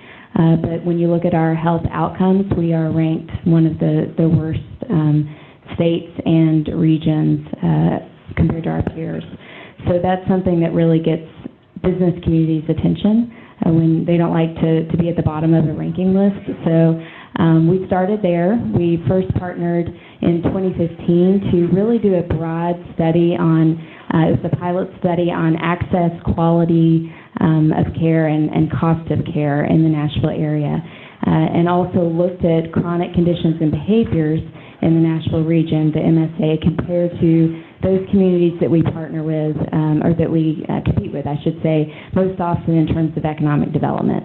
And that gave us a clear example of what chronic conditions and behaviors we could potentially focus on. We also, as a part of that study, FCI was able to take a demographic subset and really compare apples to apples, accounting for differences in areas such as age, race, economic status, education level, et cetera. So someone had mentioned earlier that often zip code can be one of the primary indicators of health. So this helps us to really take that out of the equation and look at it apples to apples. Not surprisingly, we were ranked the lowest in both both of those rankings in smoking. So not long afterwards, Senator Bill Frist launched an initiative called Nashville Health, And one of that entity's primary areas of focus has been smoking cessation for the Nashville region. They have since added on hypertension. So back to the business community and why the business community should care. We had convened a group of stakeholders for that first study to help support and fund this effort. But the feedback that they gave us after this first report was that they really needed more of a bottom line dollar understanding of the impact of these chronic conditions and behaviors on our economy. So we then reconvened with FTI. Our research center worked alongside FTI in 2017 to put out a report that really focused more on the workforce implications and the productivity and medical cost to the community and to businesses in particular. And we found from that with all of the chronic conditions included, we first looked at top 3, but then we included some others. And FTI was able to show that there's a $1.6 billion impact cost. And that's, again, both productivity cost and medical cost. So that gets the business community's attention, certainly. From there, and I should also point out that that study was able to segment 2 age ranges of the worker population, those who were in the younger age set of 25 to 45, and then a kind of a 46 to 65 age range, so that we could get a better understanding of how age impacts some of those chronic conditions and behaviors and the cost associated. And then from there, we were asked by Vanderbilt University Medical Center to do a study where we were actually going out and getting information directly from businesses about their wellness programs. So this was really to get a sense of who is out there in our community doing work in this space from a business standpoint, which employers are making a difference. And really the goal there was, number 1, just to understand what's happening. Number 2, to begin to get a better sense of what the motivations are of businesses when they're looking inward at their employee base, and then be able to transfer that knowledge and information out to the rest of the business community who may not be that engaged. And from that, we gained a lot of very interesting learnings about what does motivate businesses. And we found that there's a lot of businesses, a lot of employers who do not prioritize employee health at all. So, we as the chamber, we have 2,000 members in the Nashville region. We've got to decide how to best use our time, and we really feel like that's focusing on those employers who are, number 1, already committed to the health of their employees, and those who are interested, those who are willing to learn and want to take the best practices from others and, try their hand at improving employee health. And I'll just round up this kind of summary by saying that the pressures of the workforce right now are really what's driving this at a higher level than we've seen before. So, we've done workforce projections that show that 5 years out, we're still showing thousands of jobs unfilled. We've got record low unemployment like the rest of the nation. We've got demographic trends that are showing this to continue for years to come. So employers are really competing for talent, and this can be a lever for them to really fill that talent pool, both with their existing employees and it can be a way to recruit and retain employees as well. And we'll get in a little bit more to what their motivations are, what they're looking for, what the ROI is that they're looking for here in a minute. Thanks, Stephanie. And if we can pass the slide advancer down to Margaret. She's going to use a couple of slides. And Margaret, tell us about the National Alliance work. All right, great. Thanks, Joe. So I actually blew it. We were all supposed to have 1 slide. I have 7, I think. So apologize for that. So my name's Margaret Rahayam. I'm the Director of National Initiatives and Programs for the National Alliance. And trying to figure out how to advance this. Is it working? There we go. All right, great. So just a little bit about us to be able to share more about our footprint. So we are really one of the only nonprofit regional and national organizations that's purchaser-led.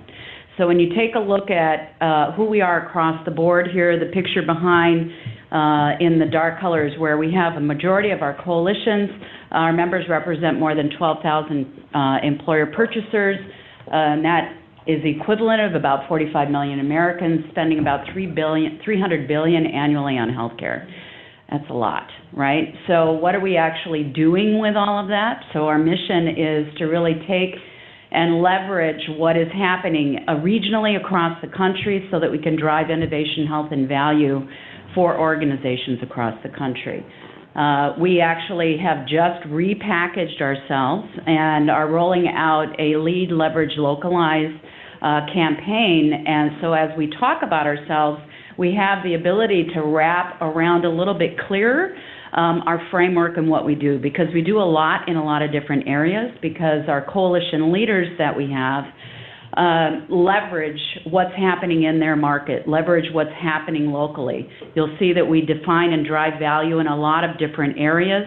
I'm going to focus a little bit more today on our obesity initiative, but you'll see that there are many different areas that not only are we focused in, but they actually overlap with one another. We also look at assessing and improving the market mainly through different assessment tools. One is our Evaluate tool, which actually assesses health plan performance. And we use a number of different types of assessments and deep dives in there to help give us a better picture or double click as to what's happening with different topics that we're focused on. We also look at engaging and enable purchasers. Because we have such a wide expanse group, how can we leverage what we're doing? How can we engage one another? And so we have different councils and roundtables that we do at varying times throughout the year. And then we also take and leverage our partners and influence stakeholders within those councils. So different things, meetings that we do, collaborations that we do, cross-constituency stakeholder groups. I think, did I have enough coffee? Yeah. And then we connect and learn with one another. I mean, we get together actually as coalition leaders and even employers to have really deep conversations about what's working, what's not working, and how can we really move the needle, right? So let me dive in a little bit more about our obesity initiative. Originally our obesity initiative, when we came together, was really to start to take a look at, from an awareness perspective, where were employers? Because many times employers, when they're looking at putting together something around addressing obesity, they're focused in the diet and exercise paradigm. Well, what we have learned is that not only are our employers challenged around effectively addressing obesity, I mean, some of this is obvious, they haven't been able to move the needle, but they're really focused on their metrics in a very narrow framework. So a lot of them are really looking at either just reducing weight or just focused on one clinical measure in order to grade the overall success factor for any of their programs. And what we've learned is not only do we need to treat obesity differently, we need to take a look at it and just step back for a moment and take a look at it. It really has become and is well recognized as a disease and should be treated like other chronic conditions. So what is it that we're doing with what are employers doing with other chronic conditions to measure that change? And how can we bring obesity into that space? And not only are we looking at that, what are the comorbid factors that automatically come in underneath that? Are we looking at hypertension? Are we looking at diabetes? Are we looking at other areas, and how are we looking at total cost of care, total patient or total person cost of care, and the total person as themselves? So our focus mainly has been for employers, like I said, on weight management, and really our need and the part of our obesity initiative is to really change that focus so that they're rethinking from a total person, more holistic approach. So we've put together a multifaceted approach. I'm going to highlight some of the key things that we've done with this today. Some of that includes even action briefs that are really moving the conversation from this diet and exercise paradigm to more of looking at social determinants of health, looking at really some key indicators that employers can use to really define how to better address this within the work site. So one of the things that we did was a matching grant program with 10 of our coalitions across the country. I've highlighted them here in this map to really have a conversation, not with just employers, because many times when we get them together and we have the learning networks or the educational programs, we talk about different ways to be able to engage their population from a diet and exercise paradigm. This was to have a different conversation, to bring employers, health plans, providers in those regional markets together to talk about the challenges, to basically do a SWOT in their market, and to figure out how to bridge challenges and to begin to start to have the conversation around how to resolve those so that they can move forward. So, moving out into the community, which we're talking about today, so that employers aren't thinking, one, that they're not alone, but that we actually can work on this together. So you'll see that we've had a variety of different purchasers, providers, and plans. I've just highlighted a few that we were around the table, mid, large employers, some even small employers around the table, but about 900 stakeholder attendees had attended those different programs across the country. And what we found is not only were the outcomes of those meetings very specific to the regions, so there were different things that came out of each one of those regions, but we started to leverage those learnings with each one of our regions across the country. So, and some of those include best practices that either large or mid-sized employers are doing around engaging their population, how employers are looking at their data. Many employers, again, only look at medical claims or RX claims in order to be able to evaluate any of their programs, but they get a plethora of data sources, and they should be taking a look at all of those data sources to really create a complete picture as to what they're doing. And then what are their provider communities actually doing to be able to engage those patients? And how are the health plans then beginning to take a look at what is covered, what should be covered, and how can we all move forward in better alignment? So, and I'm happy to come back to this, but that's basically it in a nutshell.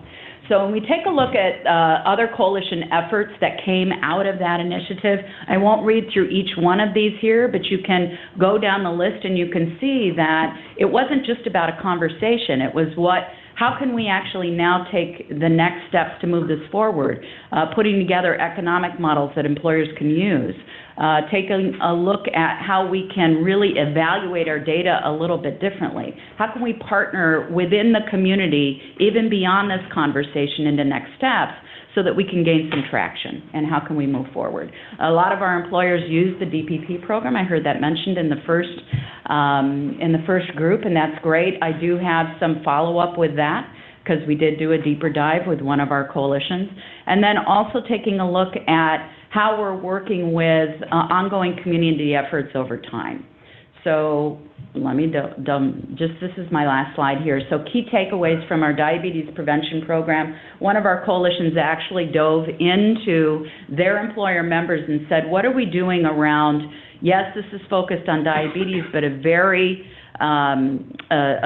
close comorbid condition is obesity. So what are we doing to address both of those and handling it through this national program? You'll see, again, key takeaways for engaging populations.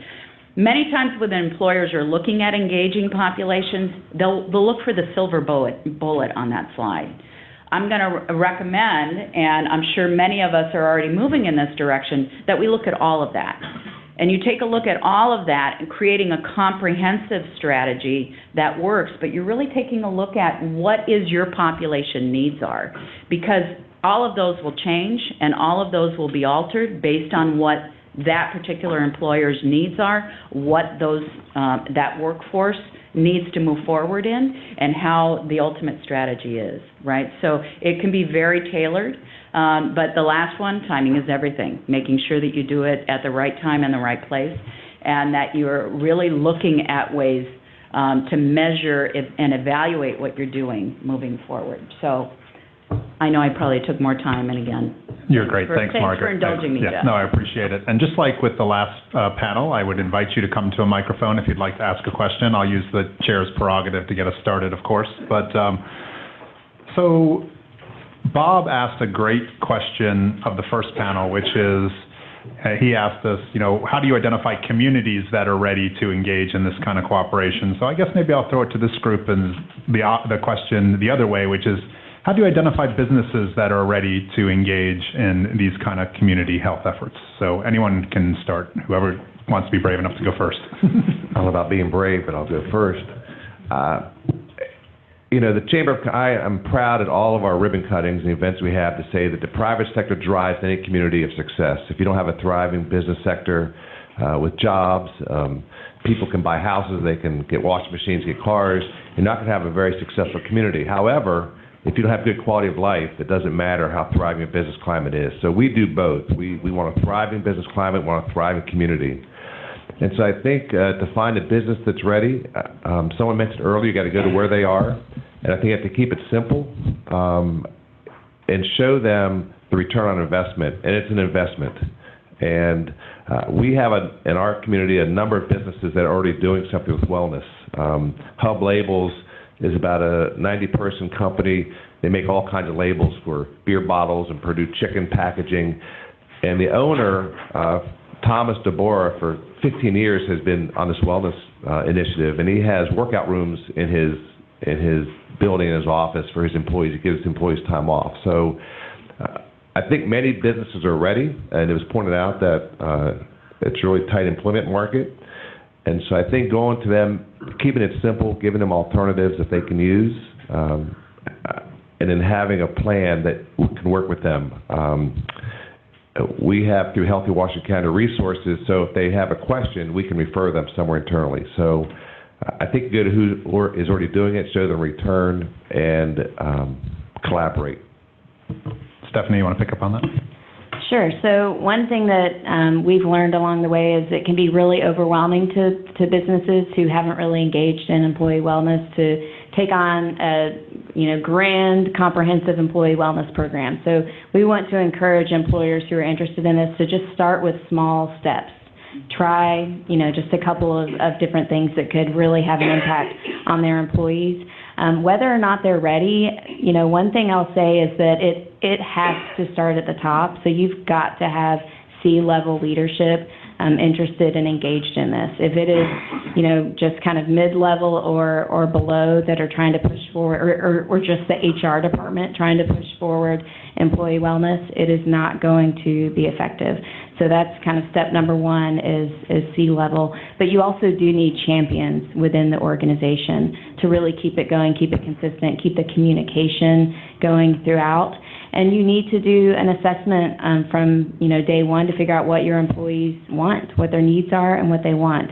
The other piece, kind of tying back to the community, that works really well with businesses involved in this is to make this more than just being about their employees. Make it about their families. Make it about their community involvement. Make it about their volunteer work. Really make sure that they understand this is a lifestyle focus, and it will truly only work if it aligns with the overall values of the business. If the business kind of intrinsically values employee health and well-being, and that can be, physical health, mental health, et cetera. Those are a few of the key steps. And then one last thing, we've seen that when employers, and employers can be, public sector, private sector, nonprofit, when we use the term business, we're all employers, right? We've all got employees. So when they are really focused on employee health, they're going to be much more likely then to focus on community health issues, policy issues, built environment issues that have a much broader impact on population health as a whole. So I see several questions. I think the far left microphone was first, so please. Okay. This is a question from Paul Terry with Hero, who is watching the Zoom session. He said, it seems employee volunteerism is one way to link worksite wellness programs to community health initiatives. Can Maggie or Margaret speak to other ways to leverage companies with mature employee wellness efforts such that employee and community health are more intentionally integrated? Thank you. Well, I'm not, I probably am not the best suited. I don't sit in HR, but what I can say about PepsiCo as a company is that we do a great job with employee health and wellness, and we do have a pretty robust employee volunteer program through our foundation. And so we are incentivized for volunteering in the community, and whether that's and or giving, right, to charities that we care about. So we have matching programs, and there are lots of programs kind of throughout the year where we're incentivized to participate, to volunteer. And even with, this is one area that I would say we can, as we evolve with the One for Good Healthy Washington County initiative, this is an area that I feel strongly that we could beef up. I think the retail partners that we work with have employees who are to some degree engaged in the program. And we who have presence in the community could probably do a better job of engaging our employees in this community wellness initiative, because it's something that really does ultimately ladder up to our sustainability agenda. And I think often employees kind of in the field don't, I sit in corporate and we're very attached to the sustainability agenda, but it's an opportunity to help connect our field employees to the sustainability agenda. And we've done a little bit of that, but could definitely do a better job. So if I had anything to add, I think that many times we look at businesses reaching out into the community in a way of just volunteering, and I think that there needs to be as well some conversations that happen with businesses and community leaders, so that you're taking a look at the population that's living within there. Most businesses have a population, or their workforce lives between 2 to 5 miles in the community, right? So how can the businesses actually have those more engaged conversation with community leaders? So we aren't just looking at just volunteering. I think volunteering is very important. It brings a social determinant aspect to all of this that I think is vital. But we also need to have those more mature conversations around getting people together to see what does the community need. And I think certain businesses are really starting to move in that direction. You'll see larger employers stepping into that a lot easier. But it doesn't have to be just the larger employer. It has to be the interested employer, the ready employer, right? So. All right. Hi. From the center here, thanks. Thank you so much for this discussion. The ASTO, the group that I'm a part of, the Association of State and Territorial Health Officials, as well as NACHO, the National Association of City and County Health Officials, as well as the Surgeon General, has partnered this year and last year for the President's Challenge around safe and healthy, resilient communities. So this discussion plays such a huge part in what we're trying to do at the local and national level. So Maggie, your comment on trying to get to the state health department. Tell me what your challenge was, and that partnership aspect of what resistance did you meet, and how did you overcome that? And what message can I take back to my partners and the people that we're going to meet? Our annual meeting is next week. The Surgeon General is going to be there. All of my partners are going to be there. Tell me, how can I carry this message forward? Well, I don't know if I can completely answer your question, but I can answer based on what we, my experience, what we did. And I would say that it was the constant contact and regular dialogue, showing up. We made some commitments to the community, and had we not shown up, had we not really genuinely engaged in the Healthy Washington County Coalition meetings, I think it would have been a different story. But I think what has happened, what we've done over the last couple of years is, we came in, we introduced ourselves, we explained what it is we wanted to do, we wanted to learn. I think we expressed a genuine desire to learn about the community and the needs in the community. But I would say that first year there was still a lot of skepticism. And I would say it wasn't until year 2 when we had regularly shown up. We were able to show, with that framework that I showed earlier, when we went through that strategic planning process, and I think came away with some solid KPIs, areas of focus, and metrics associated. I think that demonstrated that we were, in it to help make an impact, that we were genuine partners. But I think it's just like any other relationship. It's not just saying it, but then following through with action. I think that's what got us there. And recently, when we were working in collaboration with we work with the big public health system in Hagerstown, Meredith Health Systems, and when they were applying for a grant for, kind of a research study on this program, this partnership, we needed endorsement by the health department. And I think for me, the fact that we were able to get that endorsement in less than 24 hours without question was a huge endorsement of their support now of the partnership. And so it's really just showing up and following through. And just real quick, a testimonial to that effect. The number 2 person health department, Rod, who co-chairs a Healthy Washington County with our Meredith Hospital, he was very cynical, very skeptical for a year and a half. And I don't know if you're at that meeting when he said, I really didn't think this was a good thing, this One for Good, this Healthy Washington County, but I'm converted now. He gave me a thumbs up. And that, to give a thumbs up for that was unbelievable. So I think consistency, honor your commitment. It's really about, it was talked about the first panel, relationships and collaboration. They have a lot of resources. The business community has a lot of outreach. So I think just focusing on that, and it's a level of trust. So it was a breakthrough for us when Rod said, hey, this is a good thing. I think almost everyone fell out of their chair, but we're very happy about it. Can I ask that question just in the opposite direction? So we talked about community programs being skeptical of business, but what about businesses being skeptical of community programs' wherewithal to accomplish something like this? I don't know if anyone is brave enough to comment on that in front of a bunch of community programs. It was mentioned in the first panel, you have got to go to the business. What's, the radio station, WIIFM, what's in it for me? What do they want? And you have to keep it simple. And I think it's just persistence. And you talked about the benefit to the business and to their employees. It's not for the faint of heart. And you just have to be consistent. You have to show up, and you have to honor your commitments. And I think you just go to where they are. And I think today what I've learned is a lot of other resources in the country that we can point to as well.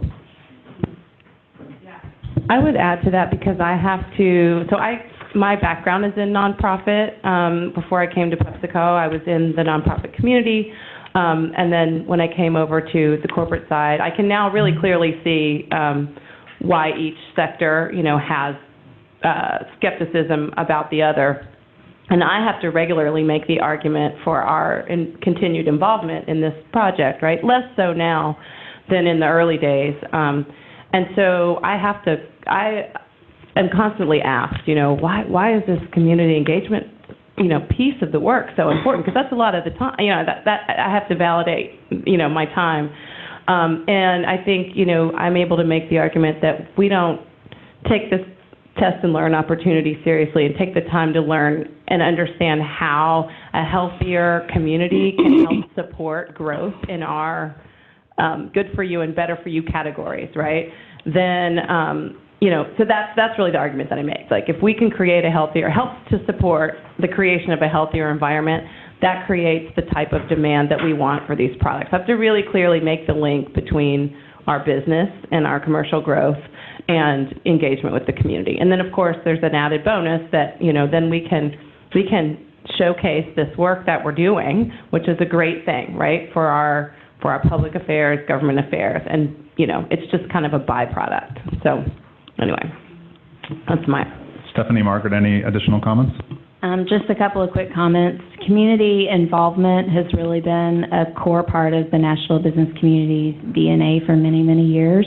I think that one way to keep the community involvement in health and population health at the forefront is to show how it connects to all of those other areas, the social determinants of health that we talked about. Our business community is really involved in transit and mobility, really involved in affordable housing, really involved in education improvement. All of those areas overlap with health outcomes. So that's one key to keeping them committed and engaged in population health, is to show how it all connects. On the flip side, I'll say that one thing that has been difficult in our community has been just change. So especially in the public sector, we've had now 4 mayors in 3 years. So you might have a mayor that is really committed to the health of the community, and then, the next one it's not as much of a priority for the administration. So that it's really up to the business community and the nonprofit community oftentimes to keep that continuity going over administrations, and that goes to the state level as well. Yeah, just want to add a couple of other points. Businesses have actually had to take their heads out of the sand in the last decade or so because they've had to look at their benefits differently. I mean, the ACA brought up a lot of different things for them to take a look at, and then the cost of care and the cost of benefits for employees has caused employers to get out of that cocoon that they've been in. The next wave has been the change in the workforce. So we've seen the millennials come into play, and they're asking for a different way to work. They're asking for a different way to engage with a business that's forcing employers to get out of their normal box or the check off the checklist boxes and really start to look at meaningful engagement with that workforce, with their benefits, with how they're organizing things. Employers are in varying stages of that. It just depends on their workforce in general, but I think that's something that we also need to be paying attention to. Excellent. Back to the center here for a question. Oh, one on the left. Sorry. Thank you. My name is Li Yang. Thanks for your presentation. I do have a lot of problem with this model. First of all, I think what you say is the public-private partnership. I don't know how do you define that. You are using all the public authorities for the private gain rather than let the private business competition by itself, just like capitalism, rather than the government authority take care of everything. So it means that very tyranny type. So I said, how do you distinguish that? Second is, how do you define the partner? I think if you think it's a private business, I would recommend that you can talk privately, that's all right, because that's your own business. But if you take care of the taxpayers' money to prosper your business, then that's totally different. Then you have your data problem. I don't know whether you can really measure or seriously measure all the problem or social problem, whether there's poverty or homelessness or whether people money and life has been taken or robbed or murdered. I don't know if you took care of those, because a lot of this public-private partnership create a serious problem. And on that issue. if the people complain, how do you resolve it? Have you taken into account those complaints? Have you really looked into that? Yeah, so let us answer your question. So this idea of public-private partnerships versus government taking on this issue, thoughts on the question? I think, obviously, my view, of course, would be is that it's going to take a combination of those efforts, but I'm curious to the panel, a very business-oriented panel's view on that. So Chamber of Commerce, less government regulation, oversight, we promote that. In our experience, if the government takes it over without getting input from the citizens in the private sector, that can be a problem. So I think it's a partnership. You know my bias with Chamber of Commerce and private sector, and I worked for Self-Made Millionaire for 20 years, and he gave back to the community. I think this has got to be business-led. It's a workforce development issue, and if we don't take care of our employees and our community, we're not going to have a business sector. And we have to work with our partners. We have a health department, we have our hospitals, we have nonprofits. Again, you know my bias. I think the business sector has got to take a lead, get their heads out of the sand, and the earlier panel spoke to it. If it's not painful for business to make change, if it's not bottom line, it may not happen. So it's a group effort, and it's a long range plan, and we sit around our Healthy Washington County tables every other month, sometimes feeling discouraged, but we say, you know what, 30 years ago, we'd have been sitting around here smoking cigarettes in this room. Stephanie, you want to pick up on that? So just one additional comment on that. We talk a lot about, at the National Chamber, about social issues versus economic issues, and I think where we can make the biggest impact is when those align. when we can look at the economic case for focusing on social issues and improving those. And that's part of what we at the Nashville Chamber are trying to do, is to share with the Nashville business community why it's so important from an economic standpoint to focus on health and well-being, which we know also will have a great impact on those social issues as well. Center question here. Brian Frank, I'm a family medicine doctor from Portland, Oregon. I appreciate the tension that exists between having to care for your stakeholders and having to care for your workers and your population. Having said that, I think that a lot of the what we call social determinants of health are undercut by wage issues and are undercut by issues of inequity, whether it be gender or race or other things. And I guess I just wonder how, if ever, you can start to have those conversations in the C-suite. I'm not sure if there's a question there, but I think it's important. Again, I worked for a guy for 20 years in the private sector who saw the benefits of paying his folks well, taking care of them, having good benefits. He saw the investment in us as managers and the staff return for him. I mean, he did have a care for his employees and his folks who worked for him, but he also saw the return. If he had healthy employees who showed up to work, they could take care of the customers.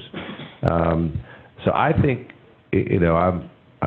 it's a good conversation, and I think probably the parties are 90% in agreement, and where can we agree and where can we move forward, because it does, a healthy and well work community helps the rest of the community. So I'll maybe just use one last question. Well, I see one more at the podium. It's got to be a short one. Go ahead.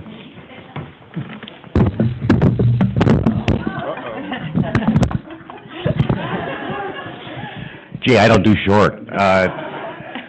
Joe, I was just going to make an observation, right? I think that when we've had these conversations on how to get businesses into the communities, it's always been a difficult one, because when businesses have gone there is a tendency to want to drag them into the social issues that they don't want to own, right? And having said that, doing it on their own through their wellness programs hasn't gotten it done, right? It's clear we have barely scratched the surface, and we know that our successes in the past in public health have been all of the above, right? Smoking was an all of the above strategy. And so I think we need to figure out how to bridge these two. One bright spot, I think, is the fact that I was at an HR policy meeting the other day, and the chair of their board got up there and said, the 180 some odd companies have signed on to this pledge that companies are not there just to serve shareholders, they're there to serve all their stakeholders. And I think this is maybe an opening for us to revisit how we do this. I think we still have to be cognizant that employers are not going to take on, as Cece said, all the social issues in their communities, but they certainly can contribute, and their employees, to Margaret's point, want them to. They want them to be responsible. They want them to be purpose-driven, and we need to play on that and figure that out. So this is a terrific panel, but I'm just encouraged by it. Thank you very much. I appreciate that. And I'd like to give, as our final comments here, because we're running out of time, maybe each of the panelists an opportunity to respond in some way or give a closing thought. So you want to start, Maggie? Yeah, I'll just quickly respond, and I think there are probably others in this room who can speak to this as well, maybe during the break, but I do think that's a really good point, and I would say that's a role within companies like ours that outside of employee health and wellness, our foundations can play a role in that, in supporting healthier communities, particularly where we have, a large footprint. And, obviously we're global, and so we have a footprint all over the world. And our foundation, I would say, over the last several years, I'd say there's been a tighter kind of knitting together of the foundation strategy and the commercial strategy. So they don't overlap, and obviously the foundation can't directly support our business, but they can be an enabler of things that drive, healthier communities. And again, healthier communities drive healthier business. So I think that's a role for corporate foundations to play. Two things. I have a couple handouts, one for good out side of the table. Again, I believe in keeping it simple, and what Consumer Goods Forum brought to us, among other things, is a nice, simple handout, so you're welcome to take them with you. And then lastly, we talked a lot about collaboration, and I'm all for that.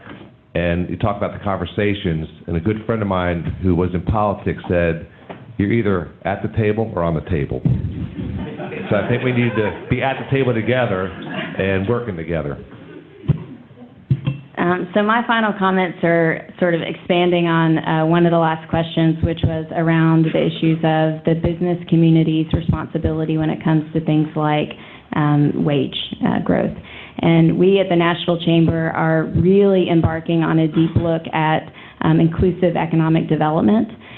We are building that into our next strategic planning process for the next 5 years, and that will include everything from wage to health to education to mobility to access to affordability. And again, as I mentioned, all of that is connected to this topic, and we have to look at it holistically. And I feel like that'll be a big part of what keeps this moving, keeps it collaborative, and keeps the business community engaged. And I guess I get one of the final words. So, just one of the things that I want to really stress is I think a lot of employers, especially here in the United States, have focused on ROI. So what kind of money am I saving when I invest in health? And I think there are employers that have begun to move to value. We heard it talked about earlier on the first panel. And that value in investment is different for companies. And I think there needs to be a larger dashboard of metrics by which employers evaluate the successes that they have and the value that they want to provide and how they can actually include and engage the employees in that process. So I don't think our work is done. I think it will evolve, and I think it's going to take all of us. Thanks, Margaret. And I think one of the things that we do at the Roundtable on Obesity Solutions, and actually Paul got me thinking about this when he got us all stand, is, and all my members of the Roundtable Obesity Solutions right now are shaking their heads because they know what I'm going to say, is we engage in what's called active applause. And so when we're going to give applause now, we're all going to stand. So it means from now on, when we applaud our speakers, we'll give them a standing ovation. It feels great as a presenter when you get it.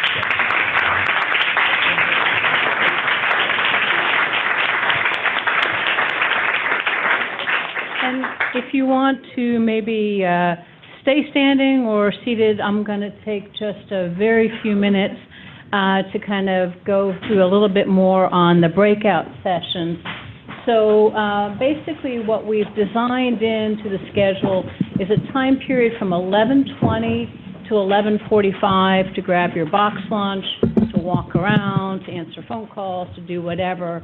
And then the session's going to run from 11:45, and then there'll be, again, a little bit of a break, and we'll reconvene back in the room for the kind of wrap-up of the breakout sessions. But very briefly, as you heard this morning, and maybe just to kind of pick up where Margaret left us in that last session, is really going to the first session, which is the economic impact of engaging in community on health, is an opportunity to get together and think about that kind of metric or dashboard that may be relevant across the stakeholder groups on retention, productivity, absenteeism, presenteeism. You can see where the room is. We'll leave it up. The facilitator, and there's a staff person. So very much an opportunity to engage around that. The second one, as you heard also in this panel and in the earlier one, and I think even with CC, the idea of what are the drivers. So if you've identified the metrics that you want to track, what are the things that are the relationships, and also looking at impact that, again, is meaningful for everyone. Just an example, economic development, engagement, corporate culture. That's going to be in room 118 with Jeff Lundy and Alina. The third one kind of goes back to both of our two fireside chats in terms of what are the different models that are out there.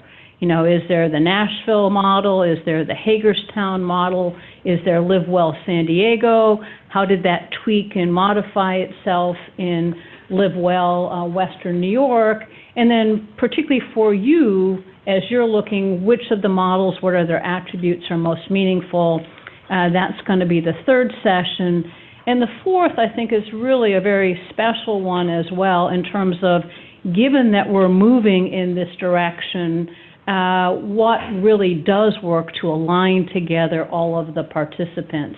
If we can go to the next slide, this is kind of what we're going to focus on. In each of your breakout sessions, there's going to be an easel. Staff person's going to be writing on it. We really want to come away with three things that will help you and help us. One is just to define the key terms. What's the common language?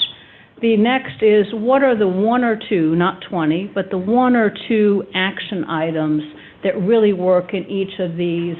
And then, you know, I think Cece kind of started us off, and each of these panels really told us you need the elevator pitch. You need to be able to say, why does it matter? How are we doing it? Or something.